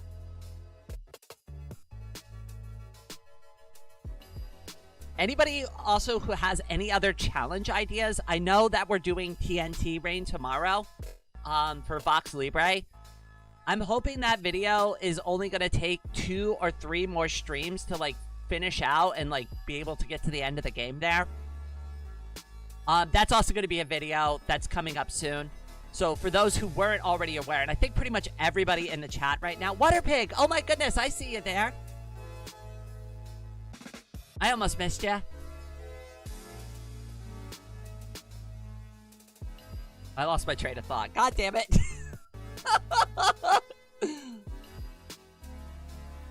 Oh, yeah, if anybody has any other challenge ideas, though, I'm going to be doing videos like that. I will be live streaming them for anybody who wants to, like, hang out and be part of the video, like, I guess, through the live stream chat. I opened my own Vintage Story server to other people, and I'm mostly playing on that now because the Rain VS server is basically just my single-player world at the moment. I know, I haven't had a lot of time to play on it yet. Mostly because I keep going back to Vox Libre. But I will say this, Thomas. There isn't much more challenge content I could do with Vox Libre until, like, other mod authors start putting more stuff out there. I could do some variations on the rain theme. So I can make it rain TNT. I can make it rain fire. I can make it rain anvils, right? But once a couple of those challenges run their course, right, that'll be it. And then if I want to do anything more challenging, I'm going to have to go over to Vintage Story and try something different. But I hope you can kind of see what I'm building up towards.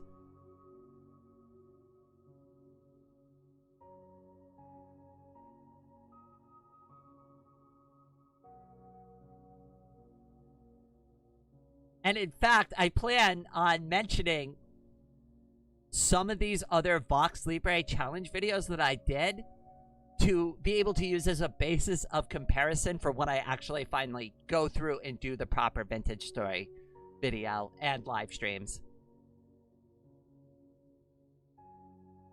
Did I miss the gaming or did I just arrive early? So, I was just streaming off some of the progress. I just wrapped that up a little while ago. We're kind of just chit-chatting now.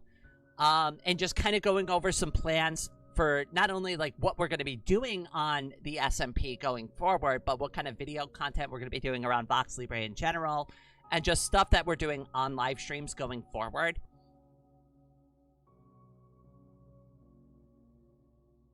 RimWorld challenges are also really popular. Wink, wink. I have a RimWorld live stream scheduled for later this week.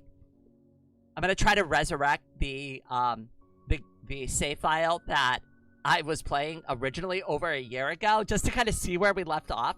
I'm not saying that we're gonna continue that particular plot line, but I did want to just kind of explore RimWorld a little bit and maybe come up with some new ideas, or maybe possibly keep that going. I'm not 100% sure there. But there are other games on my priority list that I'm trying to get done, like Subnautica, which is also scheduled this week. Once I'm done with Subnautica, we're going to do another gifted game. There are a lot of games that a lot of people have gifted recently, but I think a lot of people are looking forward to, like, Risk of Rain and stuff like that. I'll put it up to a vote before the end of Subnautica one more time, just to see what everybody's interested in having me stream next.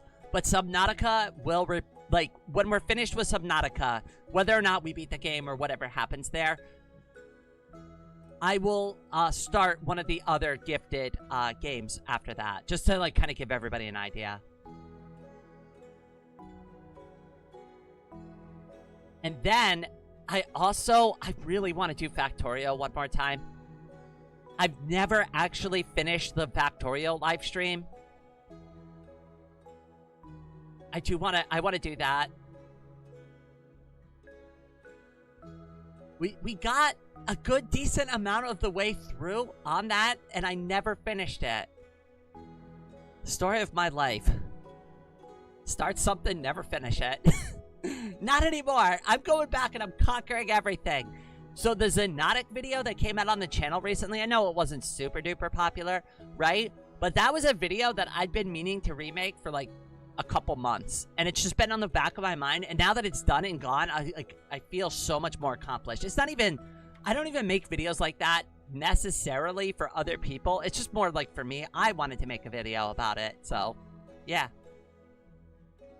Darkest Dungeon. I know, Dark Raven. I know. I know, my brother. Don't worry. We will get to all the games, I promise. That's why I'm streaming 5 days a week now, just to be able to accommodate all of this. And I'm probably going to knock the chatting live streams down to 1 a week, just so that we have more time to, like, fit more stuff in.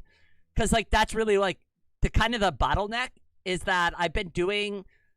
It's been kind of hard for me to ramp up in the past to, like, streaming 5 days a week and to stream for, like, several hours every day.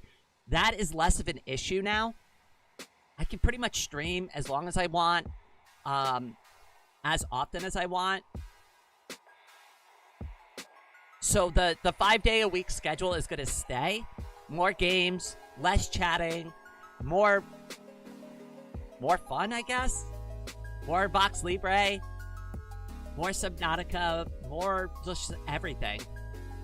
You should play Tactical Breach Wizards. I think you will like the story. I feel like if I don't own that game already, I feel like I might own that game already. I feel like this has been brought up. I might actually own that game. I'm not 100% sure. Let me circle back on that, Gombeck. I feel like if I don't at least own that game already, like, this has been something we talked about, and that I may have looked into, and I was like, yeah, actually, this looks like a really cool game.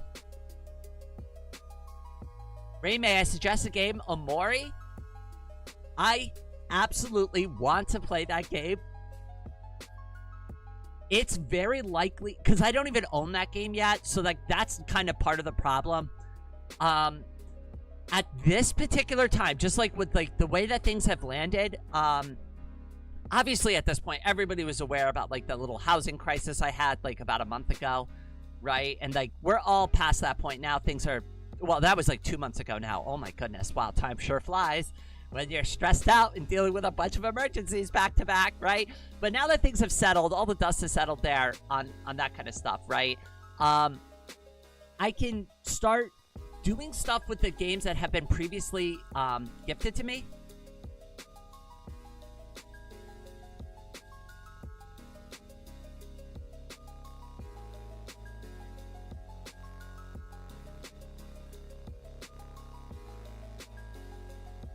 Oh, floating away today.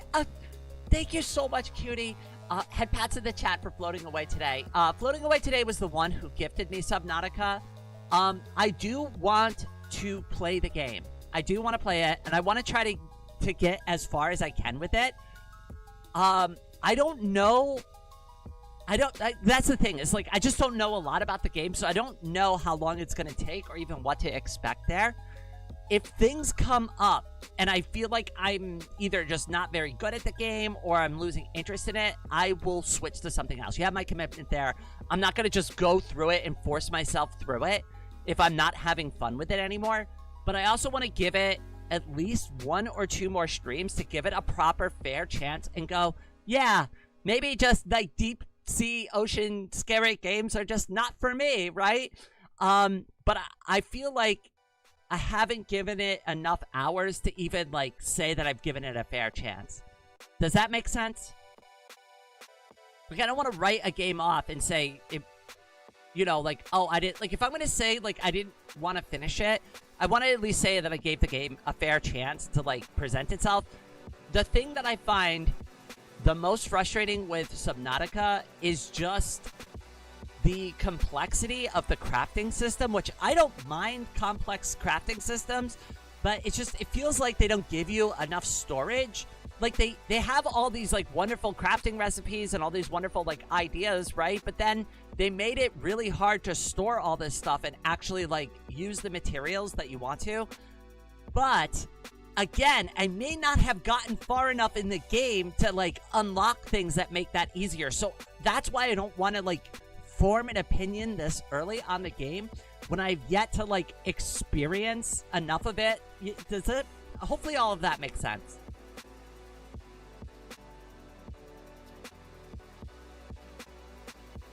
I should donate you the game. I have a bit of money at the moment.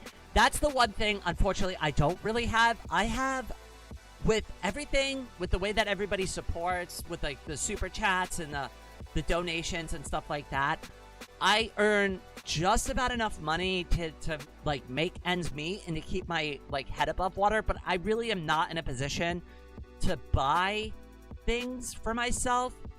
I'll give you a really good example of this. My French press broke over the weekend, and I opted to not replace it because I just can't afford a new one right now. Honestly, I just don't have the money in the budget to buy a new French press. So my solution was to just keep making it in the coffee, like in the measuring cup that I've been doing with like, I just bought coffee filters. I have like a sieve that works for that measuring cup, and I'm just gonna do it the bad way for a while until I have money to be able to buy a proper like French press. And that's like the position I'm in right now. I can't really afford things like that. Like I can't go out and buy another $40 like French press right now. I just don't have the 40 bucks for it. So I'm gonna have to like scuff my coffee for a while, which I don't enjoy making my coffee this way. I hate it, but I just don't have the money for a French press. So, you know, and when push comes to shove, you gotta stop buying things that, like, you gotta stop. Like, there is, like, I get it, a lot of people wanna, like, but like, oh, that makes me happy, right? But it's like, when you don't have the money to afford it, you can't justify it, right? Like, I can't justify spending $40 on a French press thing, right? Or, like, a brand new French press pot. And I don't want a cheap one. I don't want a cheap plastic one. Those are gross. Right? Like, I want a nice glass or stainless steel one, and they're too expensive right now. Literally, like, almost every penny I get from, like, doing all of this goes to just keeping ends meet and, like, keeping the channel going. It pretty much goes to food, my utilities, my medication, and, a little bit left over goes to like editing stuff if I have some money for that in the budget.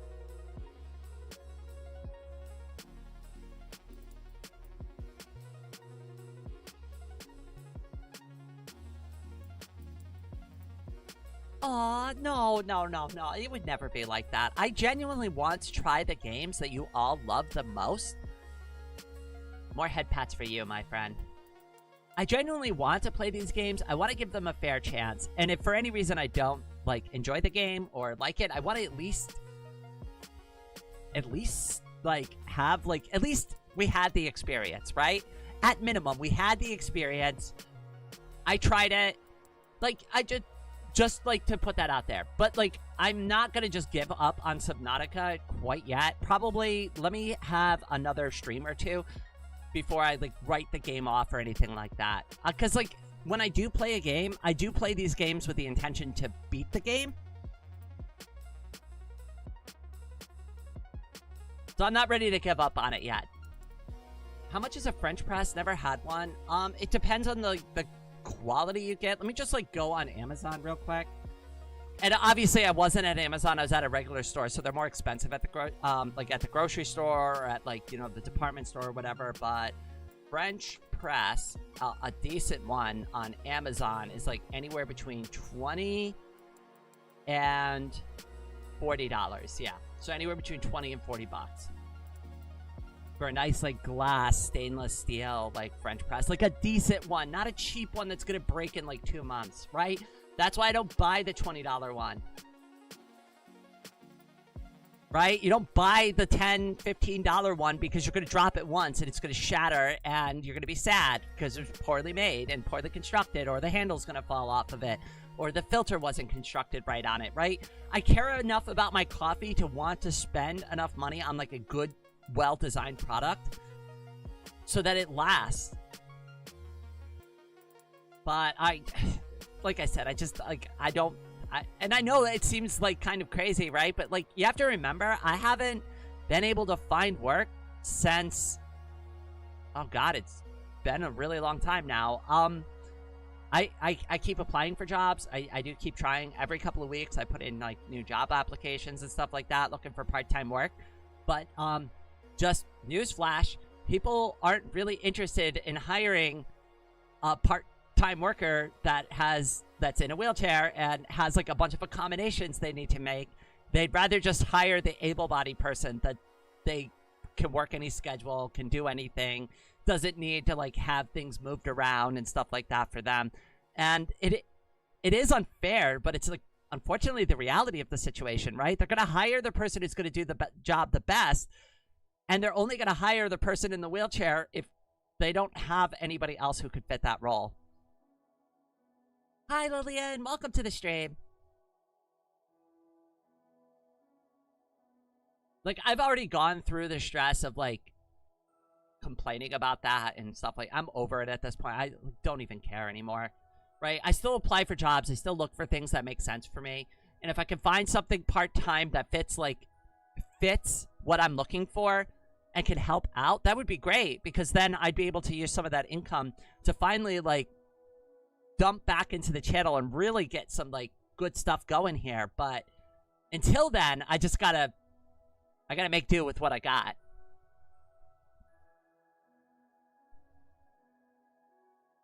It's just, I know what you're saying there, Lillian. It's like, it's tough because at the end of the day, like, and again, this is egregiously unfair, so I'm not sitting here defending it, right? But at the end of the day, the interest of the person who's making a hiring decision is because they need the job done. They're not going to sit there and waste a lot of time going like through a bunch of extra hoops that they don't need to when they could just hire person B and it's a done deal, and then they got somebody in and that's it. I have been trying to apply to a lot of office jobs. I don't have the most amount of office experience on my resume. I was a blue-collar worker in the past for most of my career. So it's really tough because trying to make a transition into full-time office work without having at least several years of office-related experience on my resume could just be very difficult. Now, I do have probably about 4 or 5 years of office experience that I can list on my resume, but that's just not really enough, especially with the amount of years that I've worked. And it's just like when I apply to those jobs, I have to basically take all the blue-collar work off my resume, so it looks like I've just worked at like 2 places for only a couple of years, and there's huge gaps in my resume.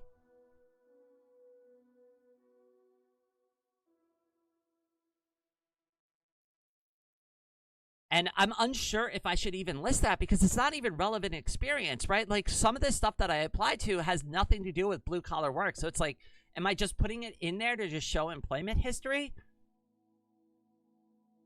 And it's like, is there even anybody looking at resumes anymore? Because before, at least I had the confidence that a human being was going to look at my resume for 3 seconds. Now I'm not even sure if an AI is just looking at it and just going, yep, this is a bad resume, right? That's another fact that you got to contend with these days, right? Like, there might not even be a human being involved in the process anymore. This isn't like the ye old days, but I used to be able to go around in my car and drop off resumes at a bunch of places and hope that I get a phone call, right? Which you would be shocked how, like, well that works. I've gotten hired that way before.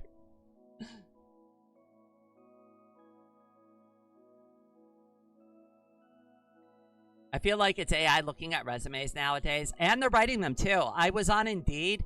That's where I do a lot of my job searching is on Indeed. And they have this stupid AI tool that is like, we'll rewrite your resume in AI. And I'm like, absolutely not. Just send them my regular resume. I do not want my resume AI catered to the job. And if I see that, I've stopped applying to those jobs because I'm not confident that a human is looking at it. It's probably another AI judging the AI. So it's probably Indeed's AI judging Indeed's AI, right? Like, that's what I think is going on there. It's like circular AI. Stupid. It's stupid. It's really dumb. By the way, is the YouTube channel monetized? We are monetized on this channel. My other 2 channels are not monetized. They're still kind of new. They're less than a year old each, though. This channel is monetized. I also have monetization through my Ko-Fi account, which is where I post all my artwork and stuff.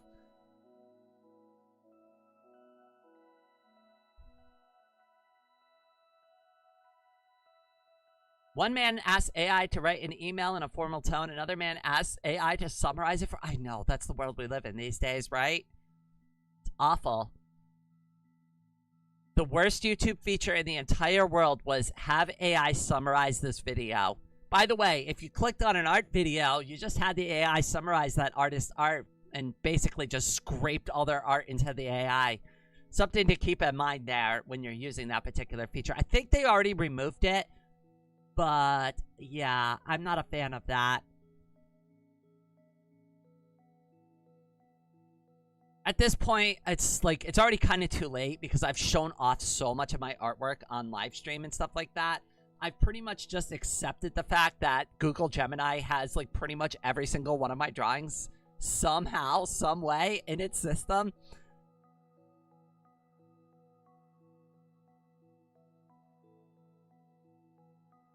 I will say this, though. Please do not intentionally put my artwork in an AI.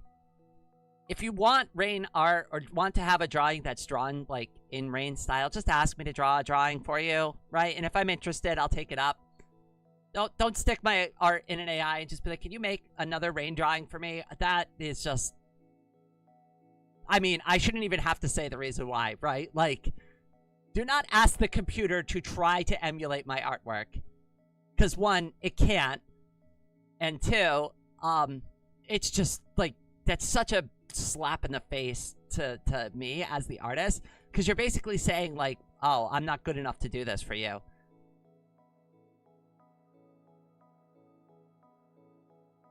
What about Nightshade? I think the AI already figured out how to get around Nightshade. There's, like, and, like, that's really only just kind of adding a layer of protection to it.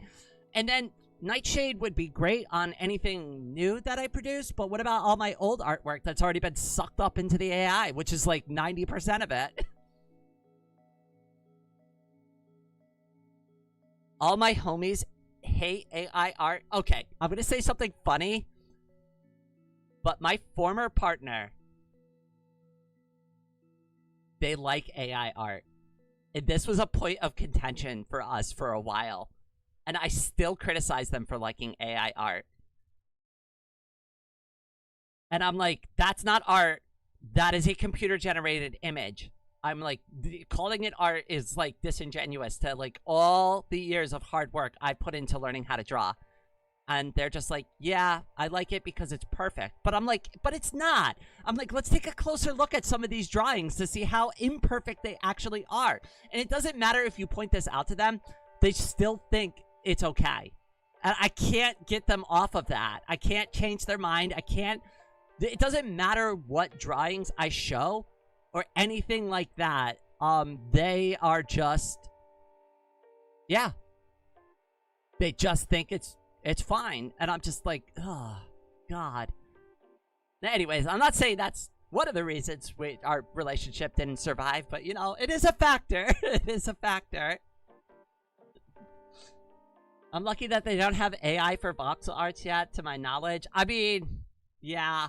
Well, I've seen, like, Minecraft used AI in, like, some of their promotional stuff, and it always looks super bad. Worst YouTube AI feature is auto-translation, in my opinion. Oh, my God, yes, because I was watching... There was another YouTuber that was here earlier, Tham. I don't know if Tham is still here.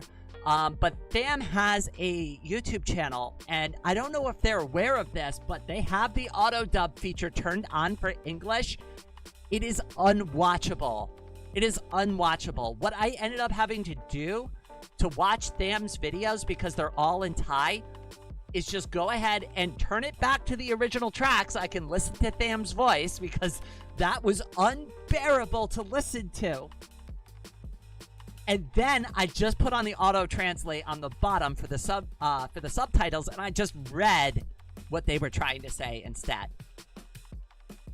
It was awful, though. Mr. Lower, I see you there. Good to see you, my friend.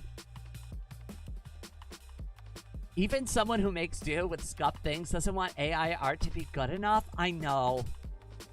They watch those AI generated like YouTube videos too, and they think they're good. I have issues with it, but like I said, I mean, at the end of the day, it's their eyeballs that are digesting this content, not mine. I can have my opinion, right? Which I have very strong opinions about their support of AI like content, but at the end of the day, I can't force them to stop watching it or enjoying it, right? Like, I can only argue my points and just like point out the flaws in their argument, and that's it. I can't actually twist their arm on it. Like, and it's not a good thing to do that to other folks. Even if you disagree and you feel like you're right with your opinion and your position, you still, at the end of the day, can't just force somebody to like agree with your thinking, right? Like, we're all free-thinking, free-feeling individuals, right?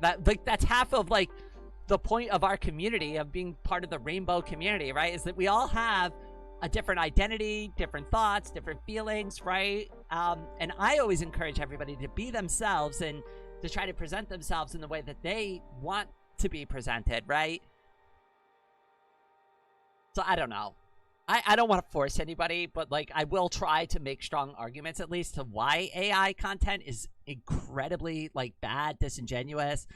And it's just like, I hope it goes away. I really do. I really hope that it becomes so expensive for these companies to produce stuff like that that they just can't offer these tools at a reasonable rate to consumers anymore. I mean, the only reason you're getting away with all this slop is because like these companies are willing to foot the bill for it. But like, once they realize that like people aren't buying this, right? Like, they're going to start charging for these services. And I feel like a lot of the slop will start dying down because of that. But until like even YouTube, you need to stop with like the AI shorts thing. That is so disgusting. Like, I've actually considered, like, at this point, did you know that you could take one of my YouTube shorts, remix one of my YouTube shorts, and add AI to it? And because I'm a VTuber, and because like my art is on the screen, now you've just fed all of that into the AI. So if you were to take like a YouTube short from this live stream, right?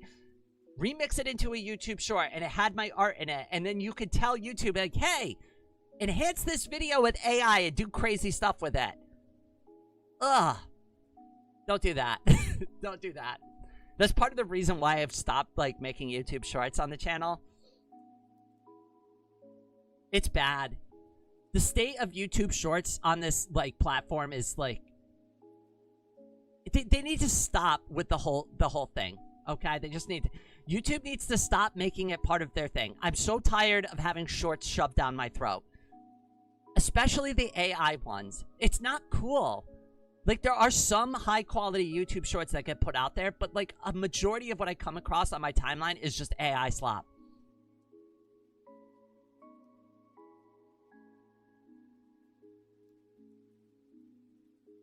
I mean, Earth getting destroyed should be a deterrent, but the oligarchs literally do not care about that. Only the line going up. That's the thing, too, that's kind of funny about, like, the upper 1%, right?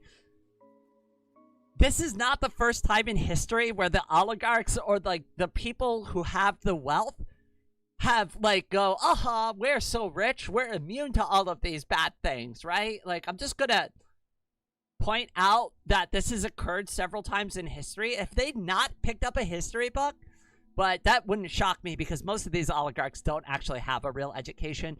I'm going to be honest with you. You and I, on average, are probably have more street smarts than most of these upper 1% people because they've never had a hard day in their lives. They have Jeeves to take care of all their issues for them. Oh no, I cut myself. I'm gonna call up my private doctor and like get like the special medication for my boo-boo, right? They haven't had to really deal with like a real life issue. You plucked some of these like gold spoon individuals out of their bubble and you put them in reality for a single day, right? They would have like an absolute meltdown. Okay, and I'll give you an example. You wouldn't even have to do much, right? Microwave them a Hot Pocket and then just be like, here you go, here's lunch. They're gonna be like, what is this? What is a Hot Pocket? What do you mean we're not having real chicken cordon bleu made by a private chef? We have to eat something from the microwave? What are we, barbarians? Right? Like, this is the mentality they have.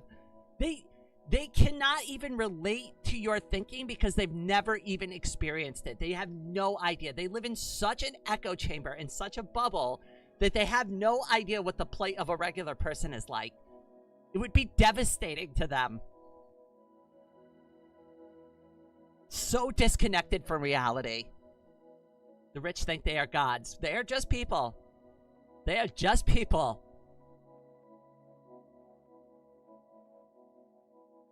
That's all we are. We're just a bunch of people. And then we I guess, like, because of, like, the situation of reality, right? Which is our time is limited. Everybody's got to, like, put their name out there and, like, make themselves big and get themselves in the history book, right? Because that's, like, being remembered, right? I existed. That seems to be, like, the #1, like, driving force behind, like, everything bad, right? It's like, I need to be remembered. Look at, like, what Elon Musk's goal is, right? Like, I'm going to be, like, the first trillionaire. I'm going to be the richest person in the entire world so I can be remembered in history, right? Like, look at, like, what all the bad that's happened just from that one individual and their selfish, greedy goals to be remembered. And their legacy ain't looking too hot. They're going to be remembered all right. What's a Hot Pocket? It's a really cheap microwave pizza thing. It's not great. I don't like Hot Pockets. I live in a very posh area. I joke that if I'm ever unsure about voting the way I do, I could just go on a walk in my neighborhood. That's, you know, honestly, I don't think enough people, like, go and take a look at, like, where, like, the rich folks live in their area. Go drive by some of these houses if you really want, like, an example of, like, exorbitant wealth and how unfair it is to all the younger generation. Because here's the thing, the millennials kind of sort of had a chance a little bit, right? Not really, because, like, you know, the boomers collapsed the economy in 2008 and basically all of us were struggling to find jobs. But some of us had some opportunity to get a little bit somewhere. I'm really worried about Gen Z and, like, the generations after that because, like, so much of this country's wealth has been pushed up to the upper 1%. I'm concerned that, like, some of these younger folks will never be able to afford a proper home for themselves. And it shouldn't be that way. It really shouldn't be that way. It really shouldn't. I know it's scary. I know it's scary. It was scary for me, too, because I remember, like, first getting out of the Marine Corps and hearing about, like, the economy collapsing and stuff. And I was like, great, what am I going to do for work? How am I going to survive like this, right? Most of my friends were just graduating college, too. They were just trying to find jobs at the time. Nobody knew what we were going to do. Half of us that went to school never got a job in the degree that we studied because of 2008 and the economic crash. We're just gonna French Revolution them. There you go. That'll solve everything. I'm joking. Don't do that. That was a joke and jest. Don't take me seriously. I think we've moved beyond those type of tactics. They seem a little archaic. What I do agree with, though, is that we should be doing more protests and more peaceful protests. And here, I'll give you a reason why you always want to stay peaceful. The reason why is because the person that is on the counter side of the protest is going to always look for a reason to demonize you. And if you go out there with, like, a bunch of piss and vinegar and start, like, throwing bricks and smashing things up, guess what? They're going to just say, oh, it's just a band of violent lunatics. Put them in jail. Like, they're obviously, like, just there to, like, destroy, like, order and be, like, so anarchy, right? If you want your message to be taken seriously, you need to do it peacefully. Peaceful protesting, peaceful marches, stay peaceful. They're not going to stay peaceful, right? Let them be the ones who get mad. And I know that's hard. I know it's hard to do, especially, like, with how upsetting things can be sometimes, but I promise you, peaceful protesting is the right way to go.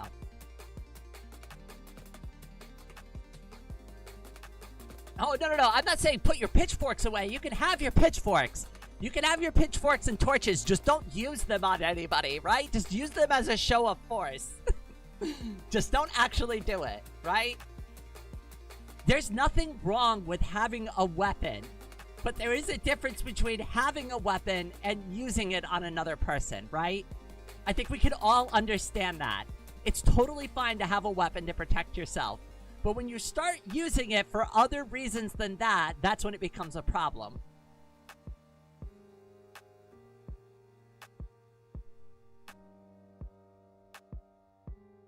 So, not off with their head, I would say thematically, not thematically, what is the right word? Oh god. What is the word I'm looking for? Oh goodness. I would say, in the spirit of, like, keeping, like, a good, like, protest going, like, you should want the upper 1%, like... Okay, here's what I mean by off by their head, right? Like, if you're really gonna go do this, you need to attack the laws and the mechanisms that actually allow for this system to continue. And that's gonna vary from country to country, place to place, right? But that's really the... Like, if you're gonna go off with their head, you want to do it legally, and you want to create laws that don't allow them to have the influence that they currently have. That would... And I don't know how to articulate that. I know there's a word I'm looking for. I just... I can't seem to grasp it at the moment. Pitchforking is a time-honored tradition. I mean, go out there, get your protest signs, march for the causes that you feel are just. I am a firm believer in the First Amendment and free speech. I'm a firm believer in protest. I think peaceful protests are amazing. I've been to several protests in my life. I do not go to protests anymore, but I still will pull over. Like, when they were doing all the ICE protests a few months ago, I pulled over. I said hi to them. You know, like, I'm there to give, like, support, but, like, I don't go to protests anymore being in a wheelchair. It's just not safe for me. It's hard to navigate, and if things go wrong, I don't have, like, an easy way to get out of the situation. It's not like before where I could just, like, you know, hey, worst case scenario, just run the opposite direction, right?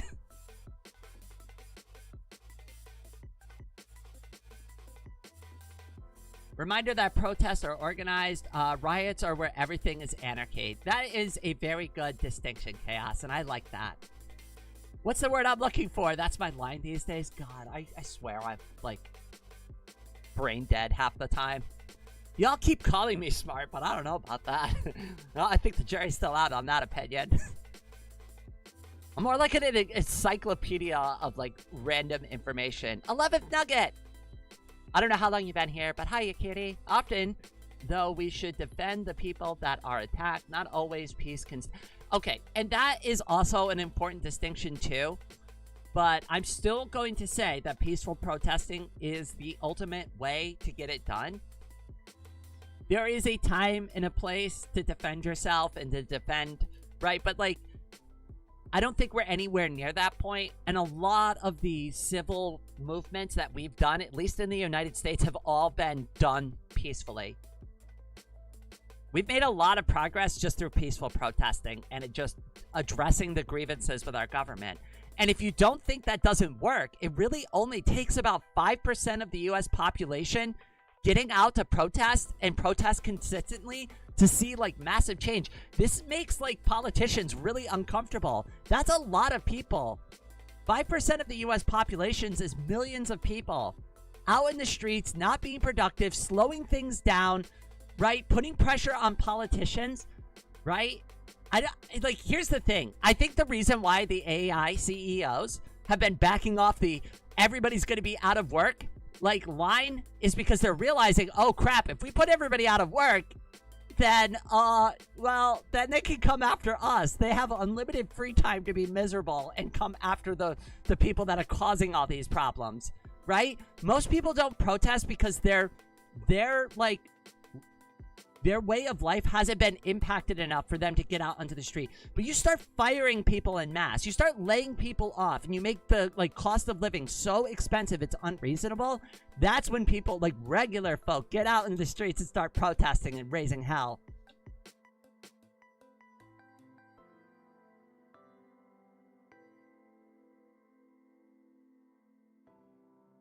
Wait, what is it that you're trying to get me to say, Zookeeper? Wait, I might have missed it in the chat. No, I understand the point you were making, 11th Nugget. Yeah, otherwise be peaceful. I agree with that. But there is a time and a place to defend yourself. And that's why I'm always a proponent of, like, having a mechanism of self-defense, even for, like, your own home.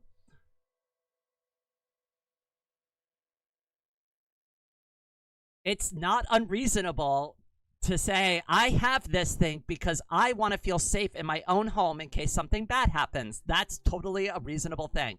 I'll never discourage anybody from that. Now, if you went out and bought a bazooka and was like, yeah, this is my home defense weapon, I'm going to have some serious questions about your judgment and your intentions with something like that. So, again, right tool for the right job, right? But for most reasonable people, for most reasonable situations, I'm totally fine with that. Peaceful protests seem to turn into riots because of the police. Now, that is a nuanced thing. But, like, if we're just being real, we have seen, like, there has been documented cases, anecdotally, of course, but there are documented cases of, you know, there being instigators in riots. Yeah. That's not a new thing. That's something that's always, like, happened all throughout history. I don't think that's like a like that shocking of a revelation. But it's hard to prove. It really is. It's hard to prove unless you specifically catch the people that are conspiring like that. It's really hard to prove, right? Because it's so easy in the middle of a protest to just be the person who slips in and throws the brick randomly at the side of somebody's head. And then point your finger at somebody else and be like, they did it.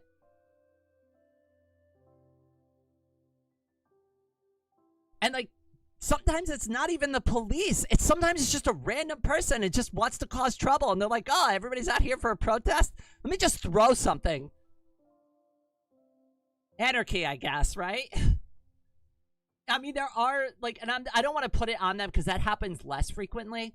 But I'd say, I don't know, maybe 30-60 split.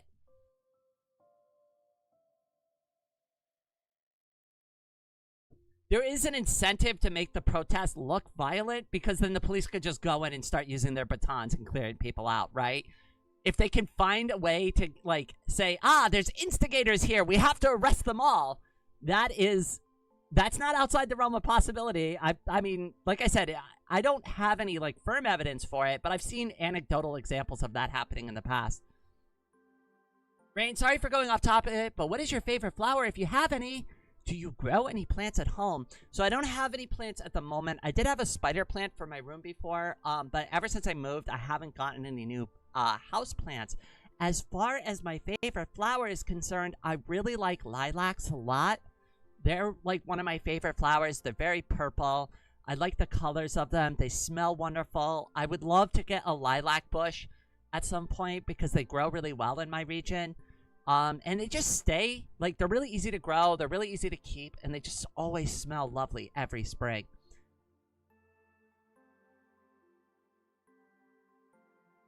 I love lilacs. Lilacs are great. I'm trying to think of other flowers that I like. I like tulips. Tulips are really pretty. Again, another flower that grows really well around here. And they just come up in a lot of different colors. And they're really easy to grow. And they're pretty. And you can just grab one right from the ground, right? Like, I'm not a picky girl. You do not need to go to the store and buy me a bouquet of roses. In fact, I probably won't even enjoy it that much. But if you went out there, you went out to nature and you clipped me a couple of, like, really pretty, like, lilac flowers, and you went out and did it yourself and not spent a dime on it, that would impress me. That would be like, I'd be like, damn, wow, you really went and got me flowers.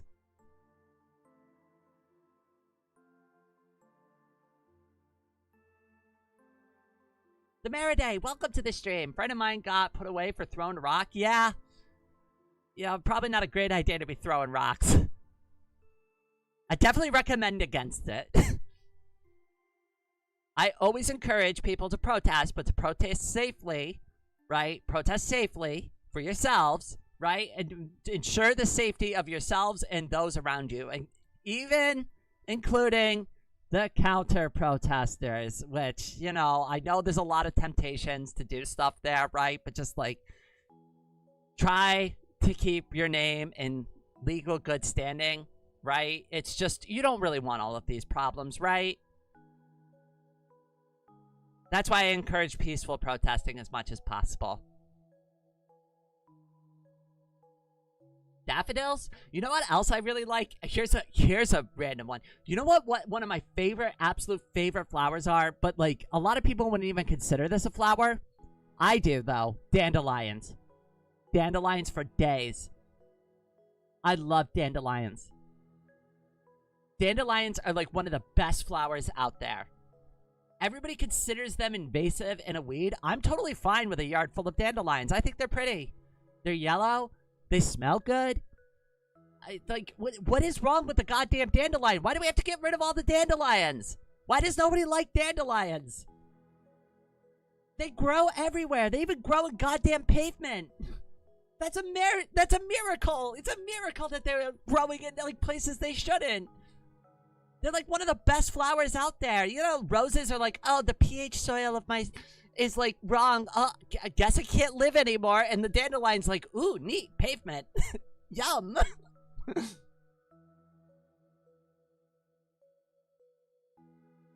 I have a painting on my wall right next to my computer. I think some of you have seen it before.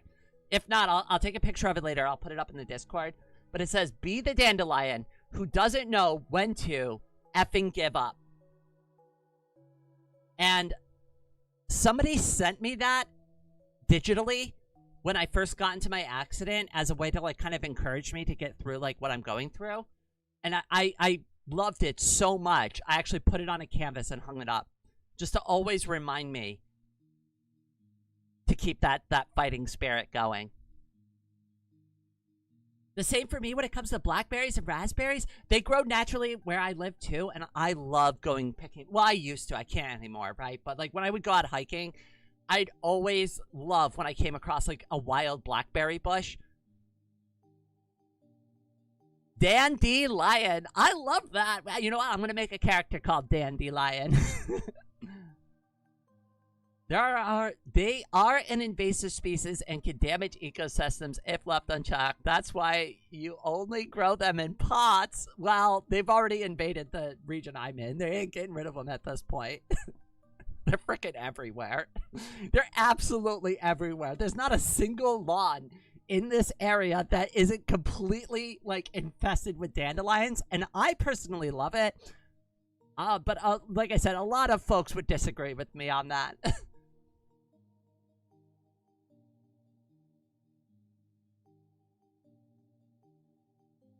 My backyard is practically covered in blackberries. I'm going to be honest with you, 11th Nugget.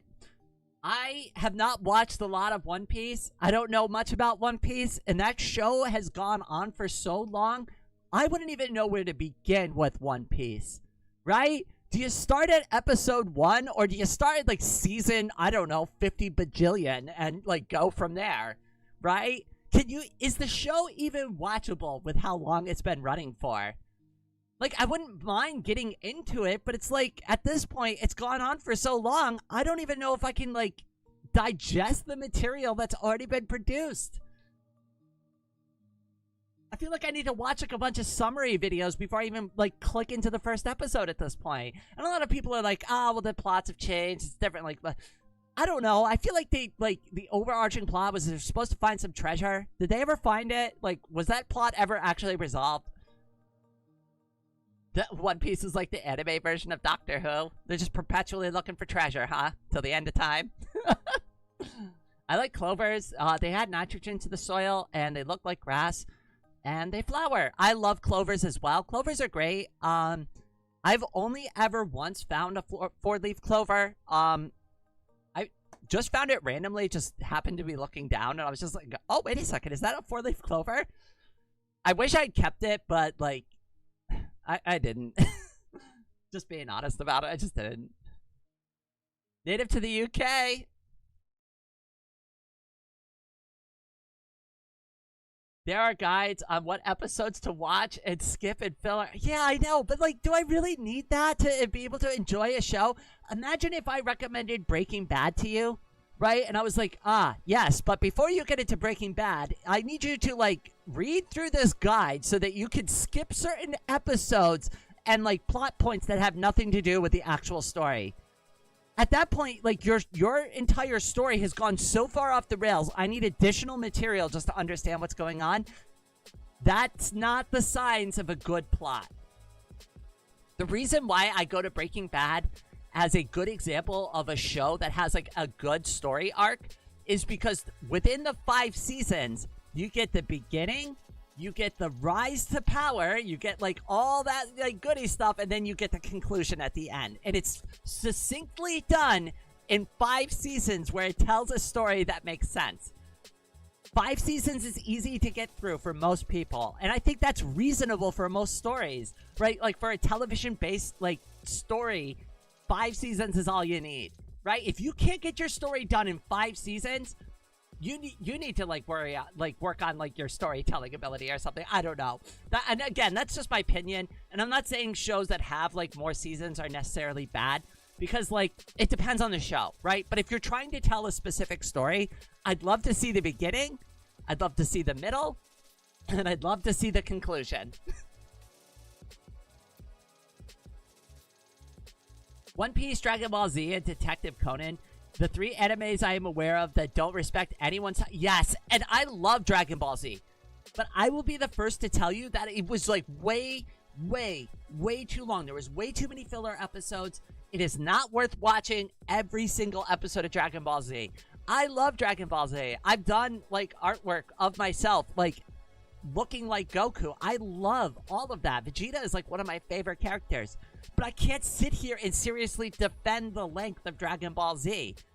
It's bad. It's bad. I only got through it because I was a kid and there wasn't really any other choice. Like, I watched this on, like, Toonami. I couldn't even fast forward through, like, the bad parts. Like, if that was the episode that was playing, that's what we watched that week.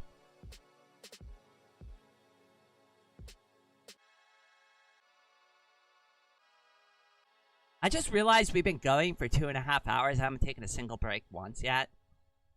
I'm gonna take like 5 minutes, get some water. Give me a couple of minutes. I'll be back.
All right, I am back. Hopefully everybody got a snack.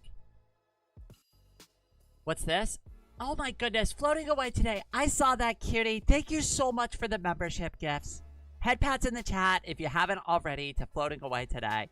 Especially if you're one of the ones who got a gift membership. Oh, 11th Nugget, I saw you got one. Hell yeah.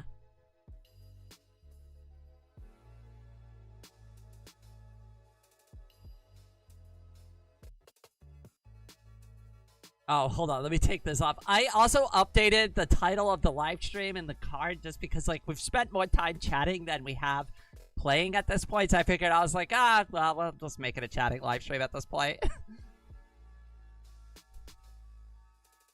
Also, I saw a question from Crazy Krita before I went on break. Sorry I missed that. What's your feeling on soap opera style series? I'm not a fan of them. I like when my, like, stories have, like, a definitive, like, beginning, middle, and end to them. I like when the plot gets resolved. It's fine to, like, go astray from the plot from time to time, right? It's fine to have subplots, B plots, C plots, D plots, but they should be connected tangentially to the story, and they should be resolved before the final conclusion. I shouldn't be left wondering, like, oh, whatever happened to so-and-so? Like, what were they doing there? What was the point of any of that, right? Again, I look to Breaking Bad as a good example because they do some B and C plots sometimes, but they usually resolve them. Like, the loose ends are mostly tied up. Not all of them, but for the most part, they did a pretty good job of tying up the loose ends in that particular story. If you can't tell, I'm a huge fan of Breaking Bad.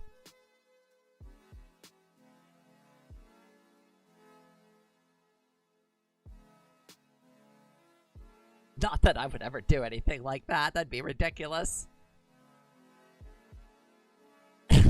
when I had a similar, and obviously, like, you know, like, I wasn't diagnosed with, like, anything or anything that, the only thing I have that it could be relatable to is I had my accident and, like, my own issue.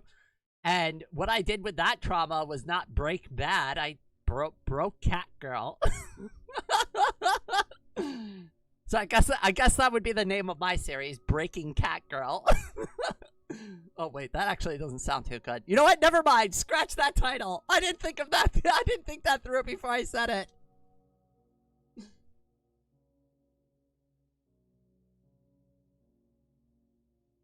All right, Raid. How about we use your 2 brain cells to actually think for once before you, like, let something fly out of your mouth? Okay, but what about repairing good? I like that, Dark Raven. Me running TTRPGs. So this wizard... It's also nice to see Anna getting into Pathfinder 2e because Hasbro ruined D&D for everyone. I'm excited to try Pathfinder as well. But I was also excited to try Dungeons & Dragons. The only reason I was really, like, wanted to try Dungeons & Dragons is just because I grew up with it. I think a lot of people grew up knowing what it was. I never got to play as a teenager or even, like, in my young adulthood.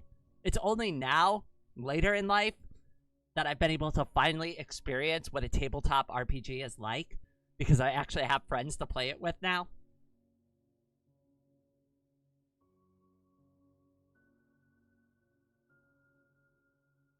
Say my pronouns, you're goddamn right. I love that, Maraday. That's beautiful. Yeah, probably don't put that one in a Google search result. That's probably really good advice floating away today. Hi, Rain. I'm feeling extremely tired after I set up the expo for the concert. You deserve a lot of rest, especially because you didn't have a lot of time to get, like, over your jet lag. I can't imagine how exhausted you feel.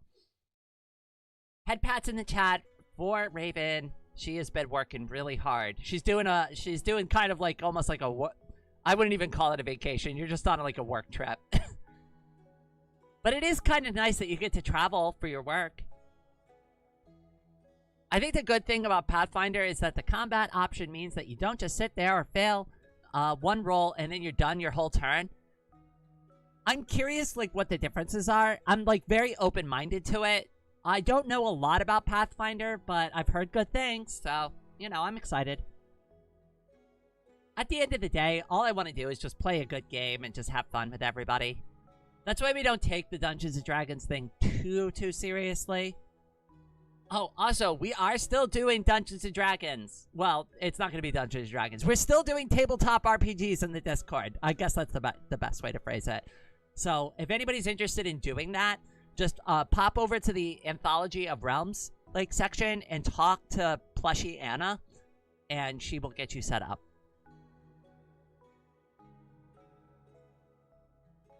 Oh, by the way, the Discord finally crossed 300 members. So, head pats to everybody who has joined up and become part of that portion of the community. I know we have several different arms of the community. I'm shocked that 300 of you decided to hang out in my Discord server, in my safe space for artists and musicians and all of that. It's a huge honor, honestly. I never thought I'd make anything and get several hundred people to come hang out in it. It's blowing my mind. So everybody who does hang out there, who participates in there, Paragon is there all the time. I see Paragon always submitting their art, doing their drawings there, showing off the comic that they're working on. I love seeing stuff like that. I never thought in a million years I'd start a Discord server and people would actually use it. I think even at one point, I even said, oh, wow, I made this thing. I bet you nobody will ever show up. There's 300 of you there now. Holy crap.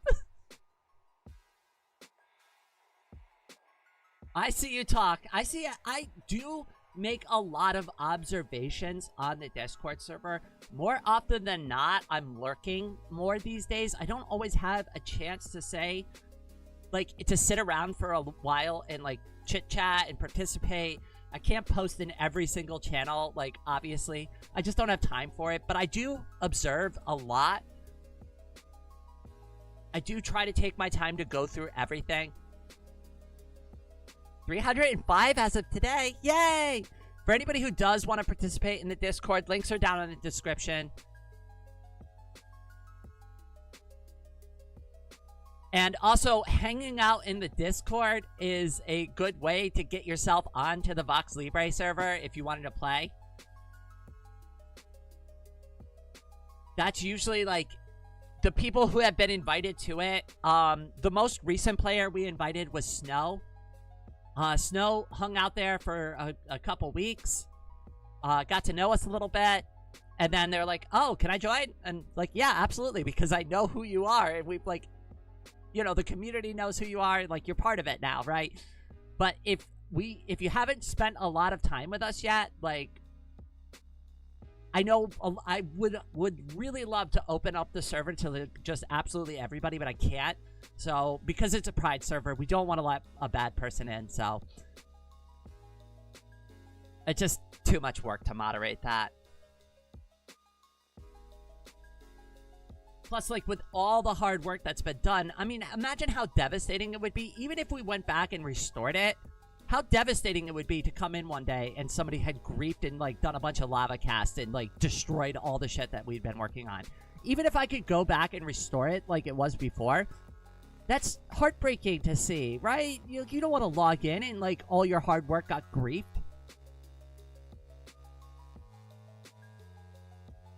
Yeah, I don't make it a super hard requirement. It's more like a vibe check.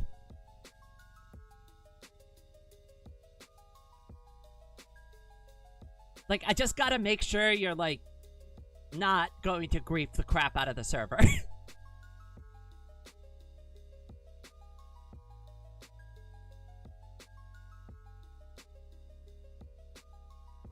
Now, things that we do to protect the server, there are daily backups ran on the server. The problem is, though, is if somebody's in the middle of working on a project and we did get a griefer come in, whoever was working that day will lose an entire day's worth of progress. Which you would think doesn't seem that bad, but for example, with all the work that I did yesterday, if we lost progress on that, the trans flag portion of the highway would be incomplete, and the bi pride flag would be completely wrong also. It wouldn't even be started. So I'd lose all of that work that I put hours and hours and hours into over the weekend, just because one griefer wanted to come in and ruin a bunch of stuff. So, like, that's why I'm being very careful. Also, the lag issues that you were saying, if we have too many people on at once, like, nobody can play the game properly. Which we are working on, but we never really set the server up to be, like, a big server. It was mostly supposed to just be, like, a weekend thing, and we just kind of never turned it off, and it's just been going for, like, months and months and months and months and months now. No, don't reset my double chest. Exactly, though. That's what I mean. Like, having that as a backup is a good thing, but that's not the solution I ever want to go for, right? Because somebody somewhere is going to get hurt as a result of that, right? Some player's going to lose progress or lose items, or something is going to get deleted because of that. So the best defense here is just to vibe check everybody before I let them in.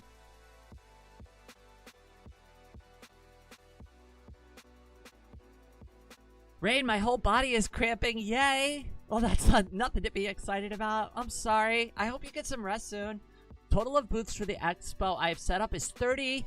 Oh, wow. Holy crap. You deserve, like, a week off. Hopefully, you're getting a vacation soon. You definitely deserve it. Hopefully, a couple days off at least. Once, like, everything's, like, done and over with.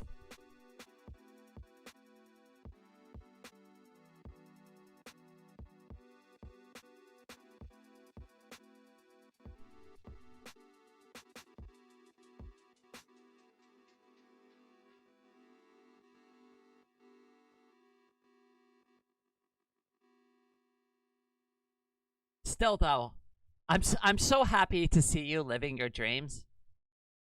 Doing the work that you've always wanted to do. Right?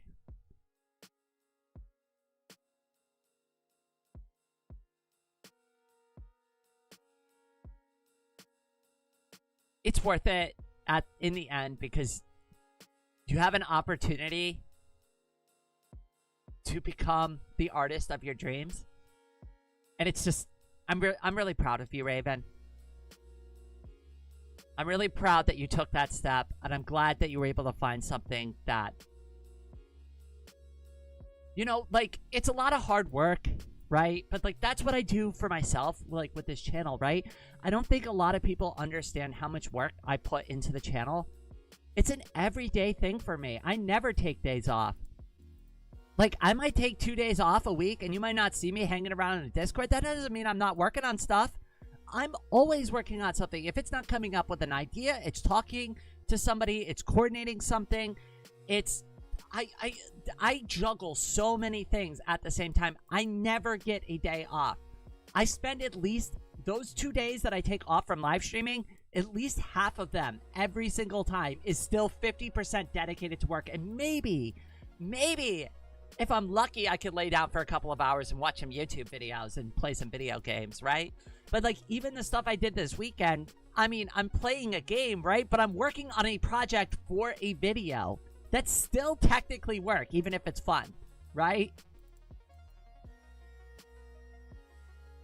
Currently building fursuit stuff over here. What kind of fursuit? Is it a cat girl? Please tell me it's cat related. I'm a little biased towards cat girls. Me and my girlfriend accidentally ate another Taco Bell, and coworker brought us some blank paper bag. Oh no! Yeah, I hope this has been a learning experience about rolling the dice on Taco Bell. Okay, listen, get the chicken. The chicken very likely won't upset your tummy, but if you order beef off that menu, all I gotta say is good luck. Damn, how do you do it without burning yourself out? Oh! Well, you know, let's talk about the burnout. It happens. It just happens behind the scenes. I don't, like, crash out on live stream. There has only ever been, like, one time that I've ever seriously, like, crashed out on live stream, and that was, like, the morning I found out that, like, my living situation evaporated underneath my feet, and I was, like, sobbing on live stream. But that was only, like, 15 minutes. And, like, I went back and listened to, like, what I said, because everything happened in a panic, and I was like, oh god, I should really just see like what I was even saying or doing, because like I don't even like things were happening so fast that I was so upset I didn't even remember what I said to you all. So I've listened back to it, and listening back to it made myself cry. Like I was actually in tears listening to that. That is the only time I ever crashed out on live stream. Thankfully, I just got to the point very quickly, kind of just let everybody know what was going on, and then just signed off because I kept saying, I know I shouldn't be here. I know I need to like, take care of this privately. I really don't ever want to crash out on my audience. I don't ever really want to make like my personal problems your all's personal problems, right? Like if I'm having a bad day, that's something that I can express to you all, and you can all like give me some encouragement and some advice and some head pats to help me get through it. But I do not want to specifically crash out about my problems on live stream. I don't like to do it. I consider it to be kind of unprofessional. And it's not like I'm a professional at all, right? Like none of this is professional, right? But it's just like there's a decorum and there's a concept that I'm going for, and my goal with these live streams is to make your days better. Right? And if I come up here all upset, all angry, all pissed off, all sad, all crying, right? All I'm doing is dragging my audience down with me. When I want this to be a place of joy and a place of happiness and a place where we explore new games and open source software and art and music together, right? That's what I really want. That's the vibe that I really want. So like coming here upset, coming here sad, coming here like with like all my life problems isn't really something that's a goal for my content. And I know drama can be popular, right? But it's just like, that's why I don't get into it. If like I have an issue, I've had issues with other YouTubers in the past. I keep them all private. It's never a public thing.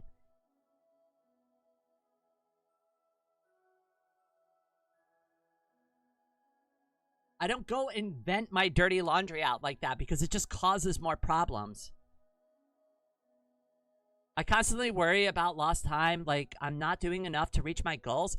Listen, I'm just gonna be like come right out and say it. I'm pretty much like, I think we can all agree that like Rain's a little bit of a workaholic, at least a little, right?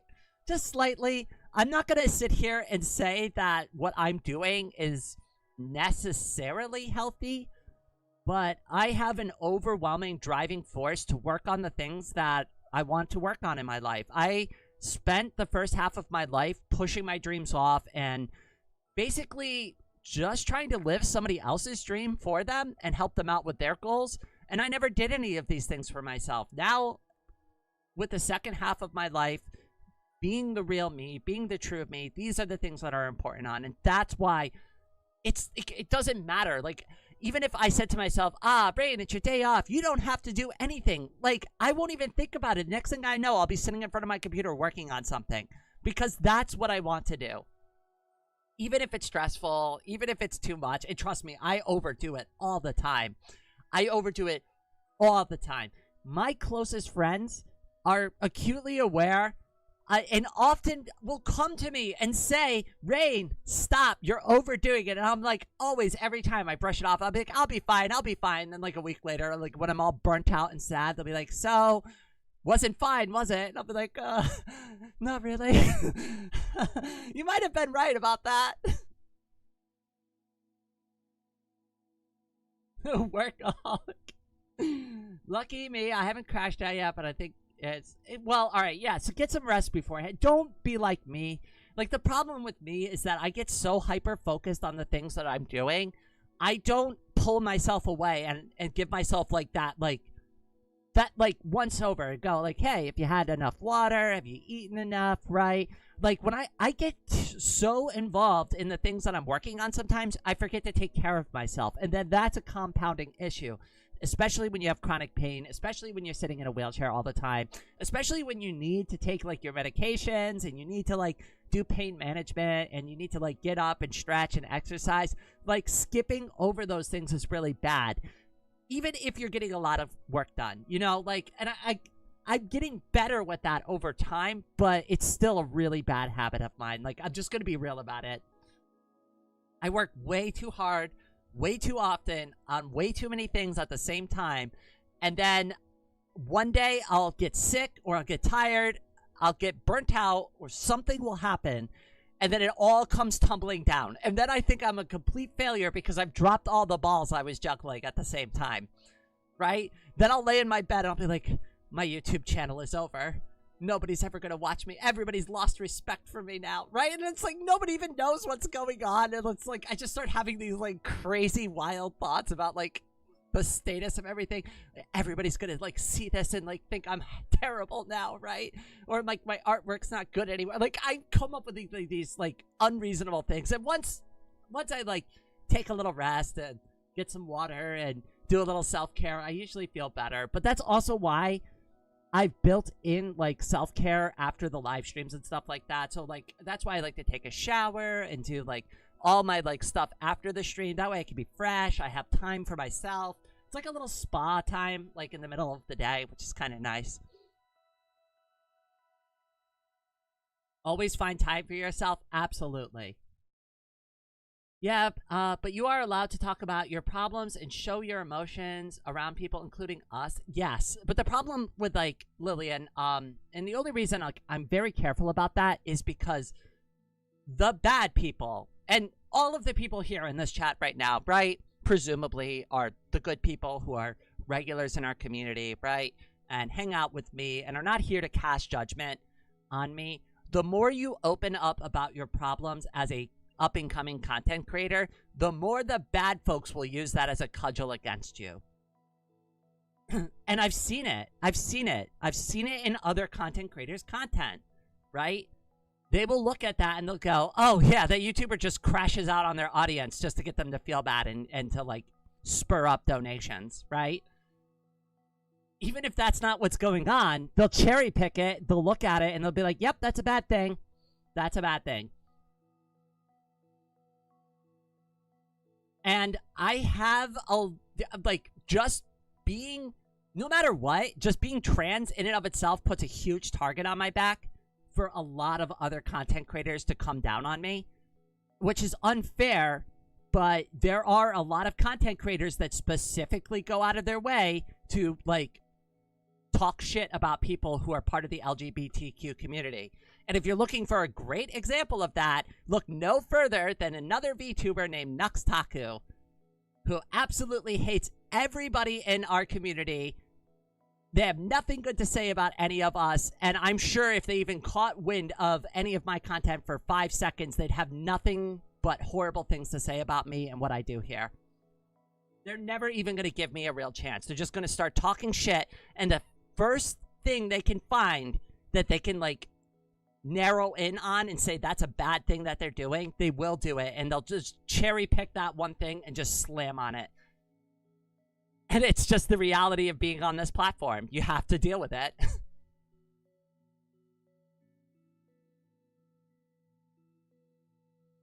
Yeah, the whole time I've been eating Chipotle while staying here. I mean, Chipotle is not bad. My mama said I could do anything I set my mind to. Herein lies the problem. It's really important to have that boundary. Here's the thing. You can do anything you set your mind to, but just be aware that progress isn't linear, and that real progress means you're going to go up and you're going to go down. You're going to have your up days where you feel like you're on fire and like everything's going your way, and then everything's next day it could just feel like it's completely bombed out and your idea is bad and blah, blah, blah, blah, blah. You just have to like kind of keep working at it. You can't give up, right? Especially if it's like your dream, especially if it's something that you really want, and you just don't give up too easily, right? Like, especially like on the hard days. There's so many times where I could have just given up and stopped doing all of this. I've even thought about it before. I've mentioned this to Dark Raven when I first started on the channel and I was live streaming and nobody would watch my live streams and I get like the 0 views for like after 2 hours of streaming. I wanted to give up. I was like, oh, wow, nobody's ever going to watch any of my content. I'm not going to make it anywhere on this platform. No one will even give me a chance. But they did. I kept plugging away at it, and eventually we got here. And now I have all of you who show up. Some of you show up to every single live stream now, right? But a couple of years ago, like, nobody would come. Except for, like, maybe a couple of trolls who would ask me, like, stupid questions. That's it.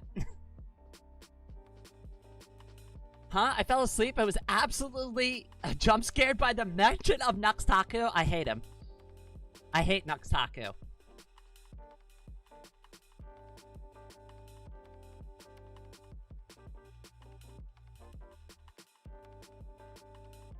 That is a platformer. Like, that is a person on this platform. I don't know why I said platformer. That is a person on this platform that I honestly don't think deserves to be on this platform.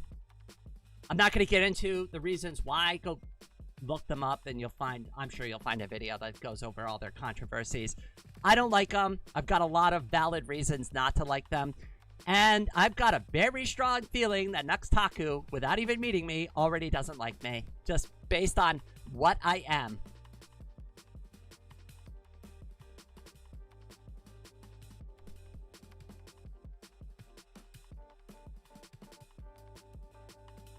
But, like, we need less of those types of people on this platform. I honestly think their content does nothing beneficial for anything for YouTube. And YouTube really needs to stop giving free passes to more popular content creators when they do controversial shit like that. Right? Like, I mean, you got a rule book. Enforce the rules evenly, right? Get them off the platform if they're violating the policies of the platform, right? Like, that makes sense to me. Anyways, I know I'm kind of, like, jumping around it, but again, I'm also not trying to drag, like, a bunch of, like... I'm not trying to get, like, a war started here with Nuxtaku, so I'm just gonna, like, not talk too specifically about it.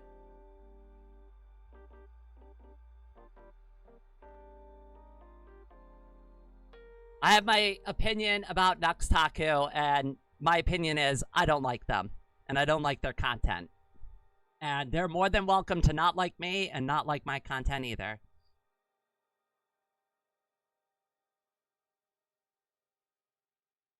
Unfortunately, they aid the rich people, so they keep getting platform. Yep, because there's money involved. You nailed it.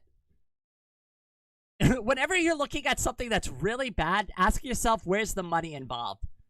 That's always a good starting place, because capitalism, unfortunately, usually the bad thing keeps going on because somebody's making a profit somewhere down the line, and they're protecting them.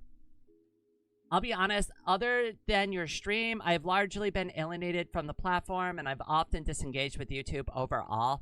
Yeah, I know. And, like, I've thought about it, too, about, like, well, what are some other things I could do? I've thought about going over to Twitch and stuff like that. I also don't like Twitch. I don't like Twitch.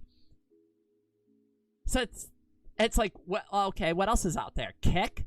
Oh, God. So I can hang out with the gamblers? No thanks. I'm good. So what else do we got? We got, like, party something something. I can't remember what it was. Right? Another live streaming platform. That's just for, like, it appears to be just a bunch of crypto bros on there. So no thanks. I don't like cryptocurrency. I hate cryptocurrency. So I wouldn't fit in there either. And then there's, like, PeerTube, which is the open source solution, which is a good solution, right? But not something I'm in a position to set up for myself, because I would want to self-host my own PeerTube if I was going to go that direction. Kick? Not even once. I looked at it. Like, obviously I've looked at everything, right? Like, there's a reason I stay on YouTube. It is the generally good solution to, like, everything I do on this platform, because I like to make videos, I like to live stream. Those are, like, the two things that I very often do, and, like, I can have the best of both worlds. I don't have to, like, log into Twitch just to do a live stream. I can just do everything from one platform. Kick is literally Elon's Twitter if it was a streaming platform. You know what? I like that analogy. Is Mixer still a thing? I never even heard of Mixer. Uncast is also in that position like YouTube. Uncast would require self-hosting, I guess. I mean, I'm fine with an open source solution. The problem is that I also don't think I have the reach to do that yet. If I was a bigger creator, I could probably start slowly over time convincing my audience to move, right? But did you also know that it's a violation of YouTube's, like, content policy to, like, offload viewers onto other platforms? Like, they could technically, like, demonetize my channel over it. So if they don't like that, I can get in trouble for it.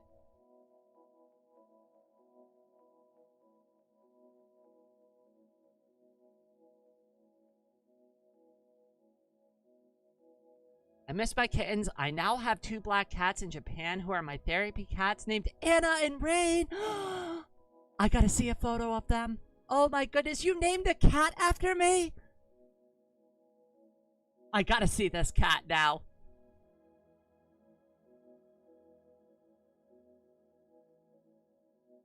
They deserve all the treats and the head pats. Okay, so the one named Anna gets the treats, and the one named Rain gets the extra head pats. And then switch it up on them randomly, just to keep them guessing. Emphasis on the trying part. Mixer was like Microsoft trying to make a streaming platform. Oh goodness. Well, if Microsoft was involved, it must have been terrible. I remember, though, there was a time and a place where I unfortunately got a little too involved in the Windows platform. I remember at a certain point in my life, I had a Windows phone and a Windows computer, right? And I gave all of that Windows stuff a try, and I gotta be real with you. There are things I liked about the Windows phone, but, like, it's bad. It's bad. There's a reason why people don't buy the Windows phone. There's a reason why I switched to open source software. It sucks. It sucks. It's terrible. I've got enough first world experience with Microsoft products to know how bad that is, and to like just run away from everything Microsoft. There's no excuse, honestly. Unless like some of your software is so specifically tied to Windows that you can't live without Windows, don't use Windows. There's like just too many free and open source software solutions out there, right? Like especially with like what Steam's doing with Proton and just like other compatibility layers like Wine and stuff like that. There's just like almost no reason to keep using Windows unless you like are specifically doing something that cannot run in Linux at all. And you can't find a solution to it. Microslop, the slop rating system. Hey, listen, you know, I have a minimum, like, standard for my operating systems, and my operating system needs to actually operate my system functionally. I know, that's a low bar to clear, but Microsoft can't even do that. I hate how school is only Windows. I remember back in the day, when I was going through schools, schools. Come on, Rain. I was going through school in the 90s, and like they couldn't decide if they wanted to use Apple PCs or Windows, and like it was always a guess. And I remember bringing in my essay one time to school that I wrote on my Microsoft Windows computer PC at home, and I didn't know that you can't put a floppy disk in an Apple PC. So when the little box, because I was too young and I didn't know much about computers back then, when I put the disk into the computer, it said that this was like blah, blah, blah, blah, blah. Do you want to format the disk? I said yes. And it just deleted my entire essay. And my teacher didn't believe me. And I was like, no, the computer deleted my homework. I promise.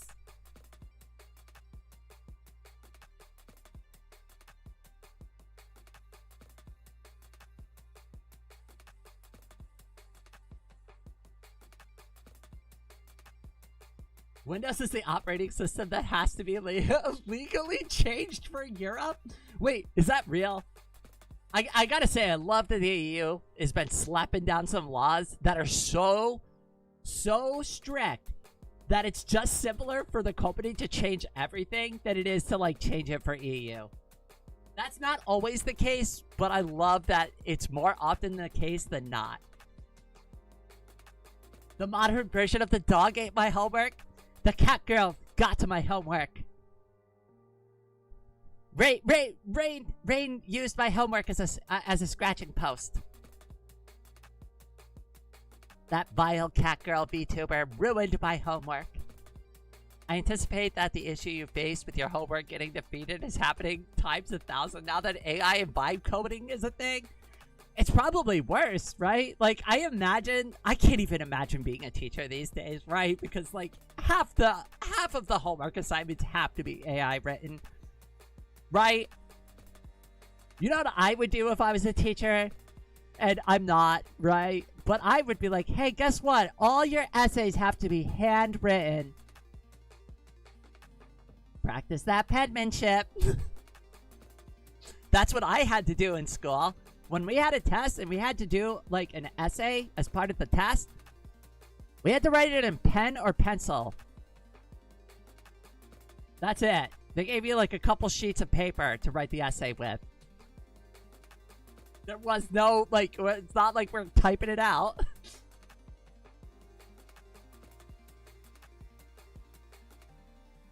There are many settings that are either only allowed to be changed in Europe or have different values based on the region. Interesting. I'll be honest, I don't really follow up too much on, like, microslop these days. It just doesn't impact me anymore. On my school website, basically deletes assignments like 25% of the time. Is it using chalkboard? Because I remember when I went to community college and they had like this Google chalkboard thing. It was so bad. I hated it. My handwriting is so bad. I hate that. Mine too. Oh my god. My mom, she's like, you should have been a doctor, Rain. Your handwriting is absolutely atrocious. What's even more ironic about that is that I could actually draw, but my handwriting is still basically illegible. You would think as an artist I have good handwriting. That is not true at all. That is not true at all.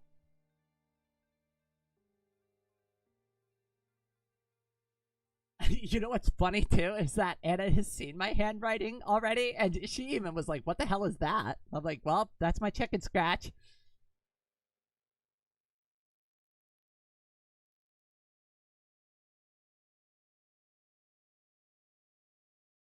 I have really bad penmanship.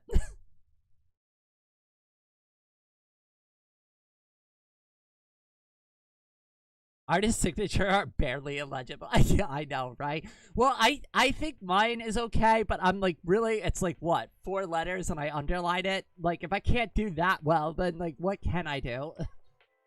Also, I still haven't practiced my new signature in cursive yet. I probably should.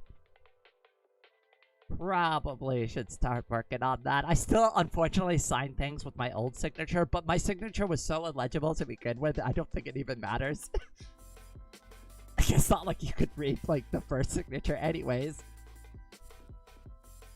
But, like, yeah, that's an R and a G. And there's some scribbles after it. And, like, yeah, there you go, that's my signature. Yeah, that's me. Can we just go back to the old days where you just, like, draw an X on the paper? Pulls out gorgeous art, the signature, and I love that. I changed my signature because it upset me. I just, honestly, it's, at this point, like, I know I should do it, when do I have the time? That is true. You can make your signature pretty much anything you want. Like, I mean, nobody's gonna question you on your signature. I've had people ask me this before because I used to work in sales and they'd have to like sign a contract and be like, can I sign it in Mandarin? And I'm like, I don't care as long as it's your name and your signature. I don't care how you write it, right? Like, are you agreeing or not? That's what I need to know. My handwriting is only readable if I really slow it down. Same with me. Like, I can paint letters. I can draw letters. Like, obviously, you see, like, I hand wrote in that acid rain drawing. I hand wrote that, right? But my bad handwriting actually played into that better because it is bad. Like, on these drawings, I really, when I do have to write something, I do try my best to make the penmanship good, but if I don't need to, like, it is very illegible. But I can draw letters pretty good. Like, I painted ladies' room on our bathroom, and that lettering came out fine.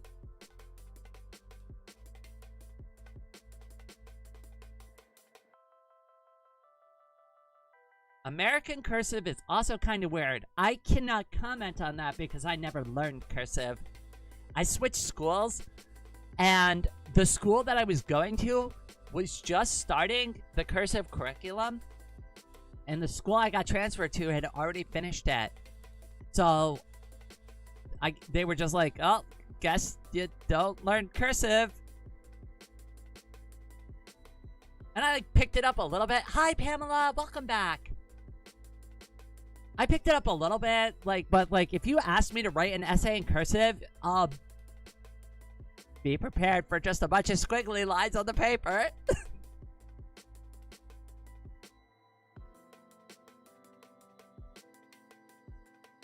If I want to see... Oh my goodness. Wait. They're in the Discord? Okay, hold on.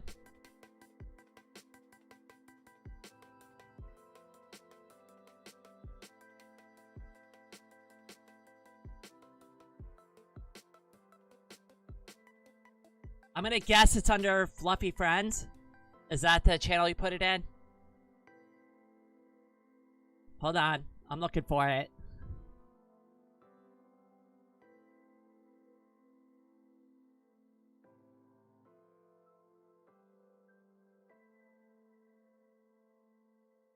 I'm looking.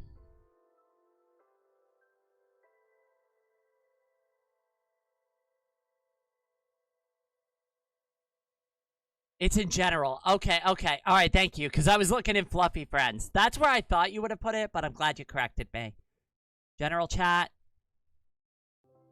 I see it. Okay, all right, hold on. I'll pull it up on the stream so that we can all see it. Give me a second here. Showing. Give me 1 second here. Nope, wrong window. There it is. And let's pull it up on screen.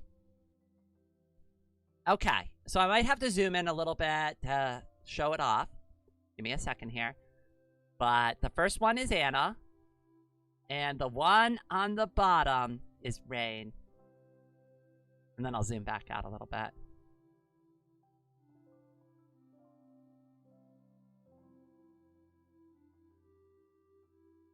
They are absolutely adorable.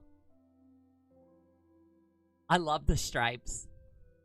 They are so cute. Oh my god. My heart is melting right now. I can't believe you named one of them after me. I'm very honored. I'm surprised you didn't name it after the, I'm surprised you didn't name one Marine or something, right? Like, come on now.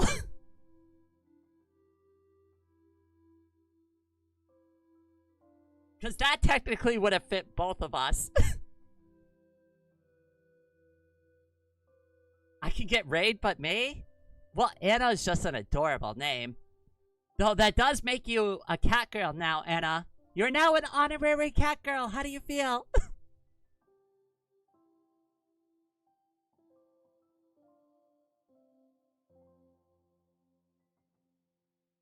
Oh, wait.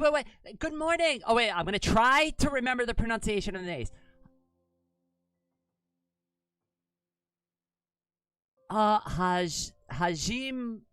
Oh, my God. I think Hajim. Oh, God. I forgot the pronunciation. I'm sorry. I'm sorry. I said I promised I was going to remember.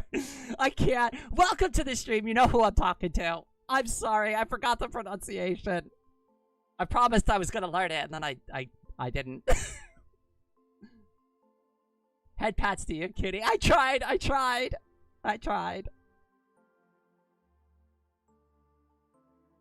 Hajime Okajima. Thank you. Hajime. I might actually write this down. You know what? I'm gonna write it down this time. I'm gonna write out the phonetic spelling in case you come back to my live stream again. J-E-E May O Ka G Ma. Yeah, I wrote it down, and I not only wrote it down, but I wrote it in one of my charcoal pencils, and I wrote it directly on my plastic desk. Because I couldn't find any paper. I'm throwing this desk out soon, so I don't care what I do to it. Actually, I might not throw it out. I might keep it as my art desk, but it's definitely going to get covered in paint soon. Well, hey, if I can't remember it, at least now I have it written down. So now I really don't have an excuse. This is adorable, Raven. Thank you so much. I'm so honored you named one of your cats after us. Well, both of your cats after us. I definitely relayed that message wrong.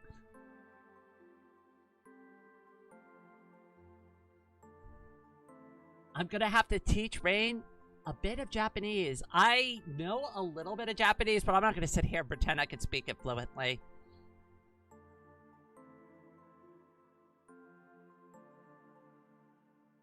I know Domo Arigato, Mr. Roboto, from the song, from the Rush song. The world's #1, Rain-sama! I do need to learn a little bit more Japanese. Though, a lot of people have asked, though, about, like, the kanji after my name.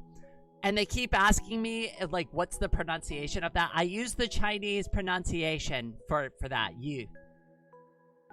It's not Ame, okay? It's not Rain Ame. It's Rain You. If you're asking, like, how to pronunciate my name with the kanji. And I am very self-aware that that means my name is Rain Rain.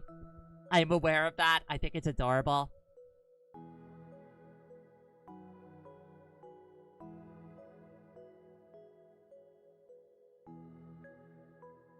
I'm 80% because I have to use it on the daily basis. I was really good at Mandarin for a while when I was using it, like, frequently.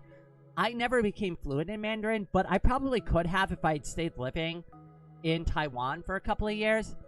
I got good at stuff like expressing basic, like, wants and needs, learning how to count, stuff like that. Like, I got all the basics, but I wouldn't say I was fluent. I've never been fluent in Mandarin. Delta, I see you there, cutie. I also got a good chance to see a little bit of what you were working on when I was putting the highway together. I like what I see. I like what I see.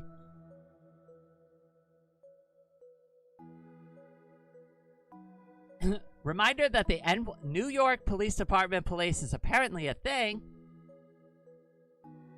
Not in my region. I don't live anywhere near the NYPD.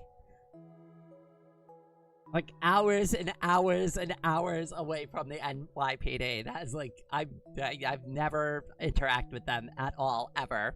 Period. Exclamation point.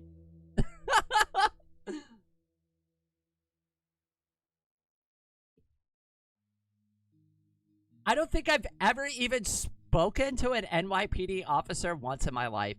I can't... I've been pulled over by New York State troopers. But that's a little bit more reasonable. Because, you know, they're for the entire state. Glad you like it so far. I haven't had a chance to go and explore it, but, like, I just saw the top down.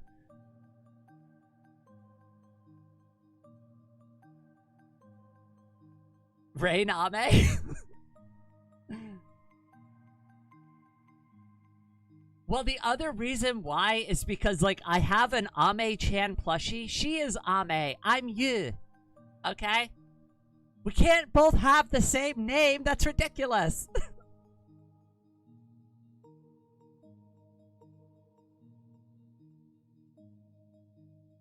Ame is Ame and Rain is Rain. And that's how it works. I'm a little bit of a German speaker. I've always wanted to learn German. I wanted to finish learning Mandarin. I have accomplished neither of those goals in my several decades on this planet. But hey, who knows? You know, I still got a couple decades left. Still time to round it out. You never know, right?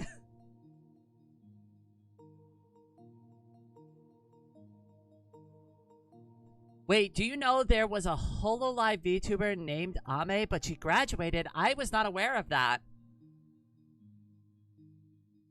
That's one of the few things that makes me worried about, like, ever, like, taking a deal with a company like HoloLive. And I think I've brought this up to you before, but, like, I don't want them to tell me when my time is up. right? They're gonna be like, oh, time to graduate, Rain. It's like, what if I want to keep doing this for a while, right? Like, I'd like having control over my own content. I'm acutely aware that it would be like a huge benefit to sign up with something because like it would change a lot, but I just, at the end of the day, the whole goal for my content creation is to do it on my own. If I ever get to like 1 million subscribers, I want to say it's because I did it with my content and I did it like the way I wanted to do it. I didn't need to sign up for something to help like push me into the stratosphere. I did it because people genuinely wanted to watch and participate with my YouTube channel. And if I don't get that far, well then, well, that's fine too. I can live with that. I can live with not having 1 million subscribers and massive YouTube channel. But if I do get there, I want to say that I did it, like, by my own means. Like, not because I got, like, boosted or rode on some, like, corporate, like, tailcoats to get to the top.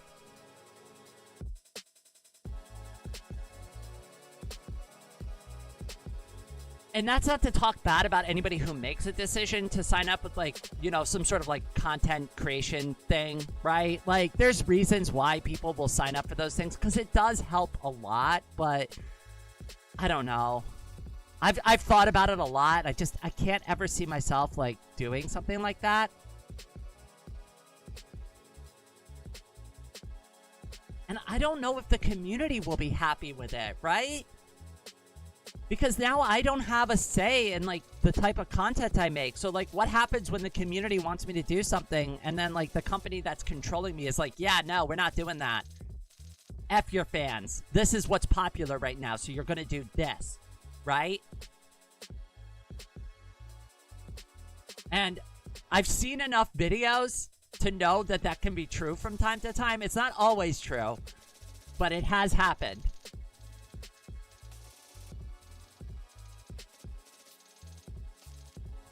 I was pulled over 2 times. They took one look at me and just told me I can go, but in a way that sounds like they felt sorry for me.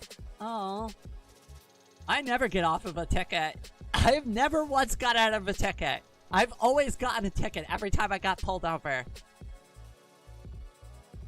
And, like, the worst part, too, is, like, on my driver's license, it says veteran, right? I've even had police officers be like, thanks for your service. And I'd be like, yeah, great. So you're going to let me go? Nope. Here's your driving ticket.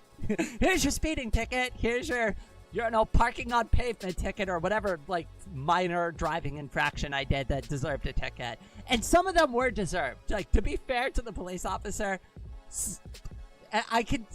I know at least one time that I got a speeding ticket that I absolutely deserved it. I deserved it so much that the second the cop didn't even put the lights on. They just turned the lights on and I pulled over immediately. Because the second I saw them, I'm like, they caught me speeding. I know exact. The second they pulled me over, I already had my driver's license out. And I'm like, you got me. You got me. I'm sorry. I was late to work. Now, because I copped to it, like, immediately, they gave me a lesser speeding ticket than, like, what I was actually going, like, by a lot. But, like, that cop had me dead to rights. Like, if they videoed that, like, there is no way for me to say I wasn't speeding.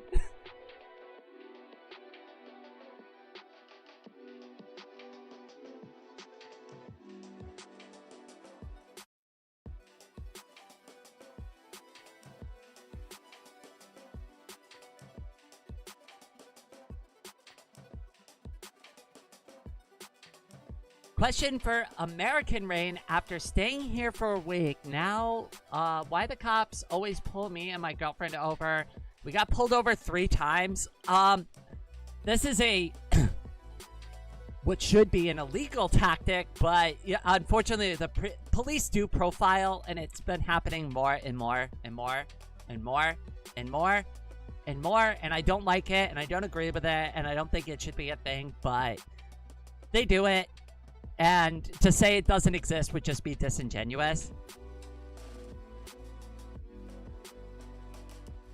But the term you're looking for there is profiling. And if you fit a profile of people that they are suspicious of, they will continue to pull you over and ask you questions.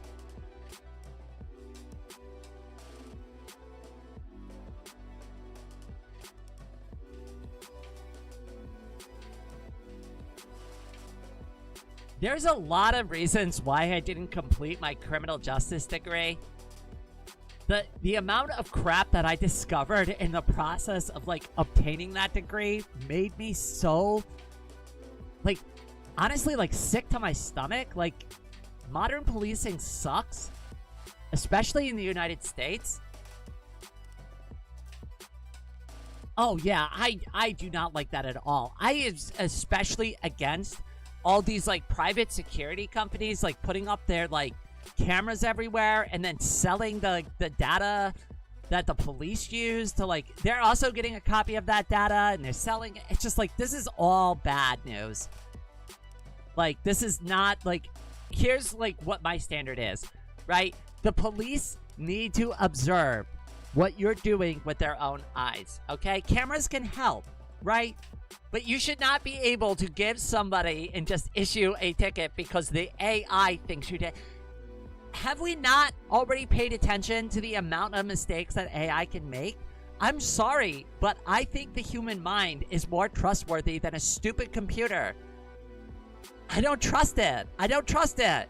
I don't. You know?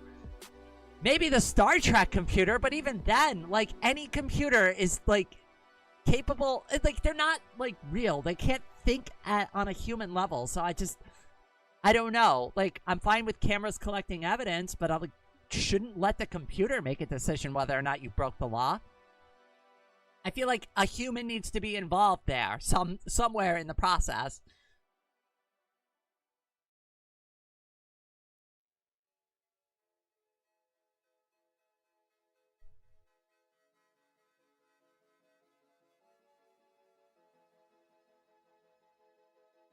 I hate flock cameras. I think that's the brand that's, like, been really bad recently, though I don't know specifically which one is the one that's, like, getting involved.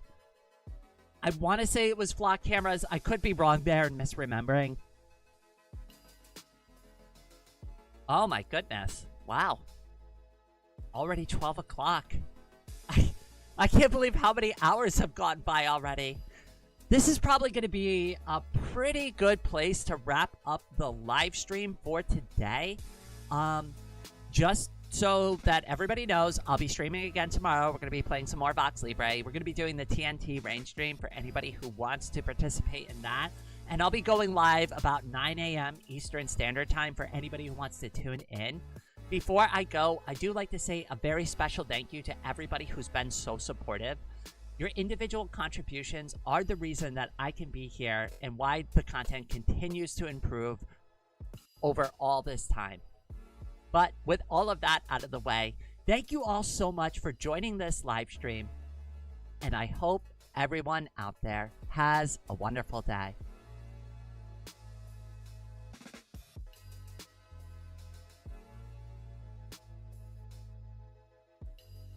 Zookeeper, I saw that. Just because you asked, I will thank you. Zookeeper, thank you. Thank you for being here. Thank you for being awesome. I know you're looking for a head pat. There's your head pat for you. All right. On that note, I am now going to sign off. I hope everyone out there has an awesome day.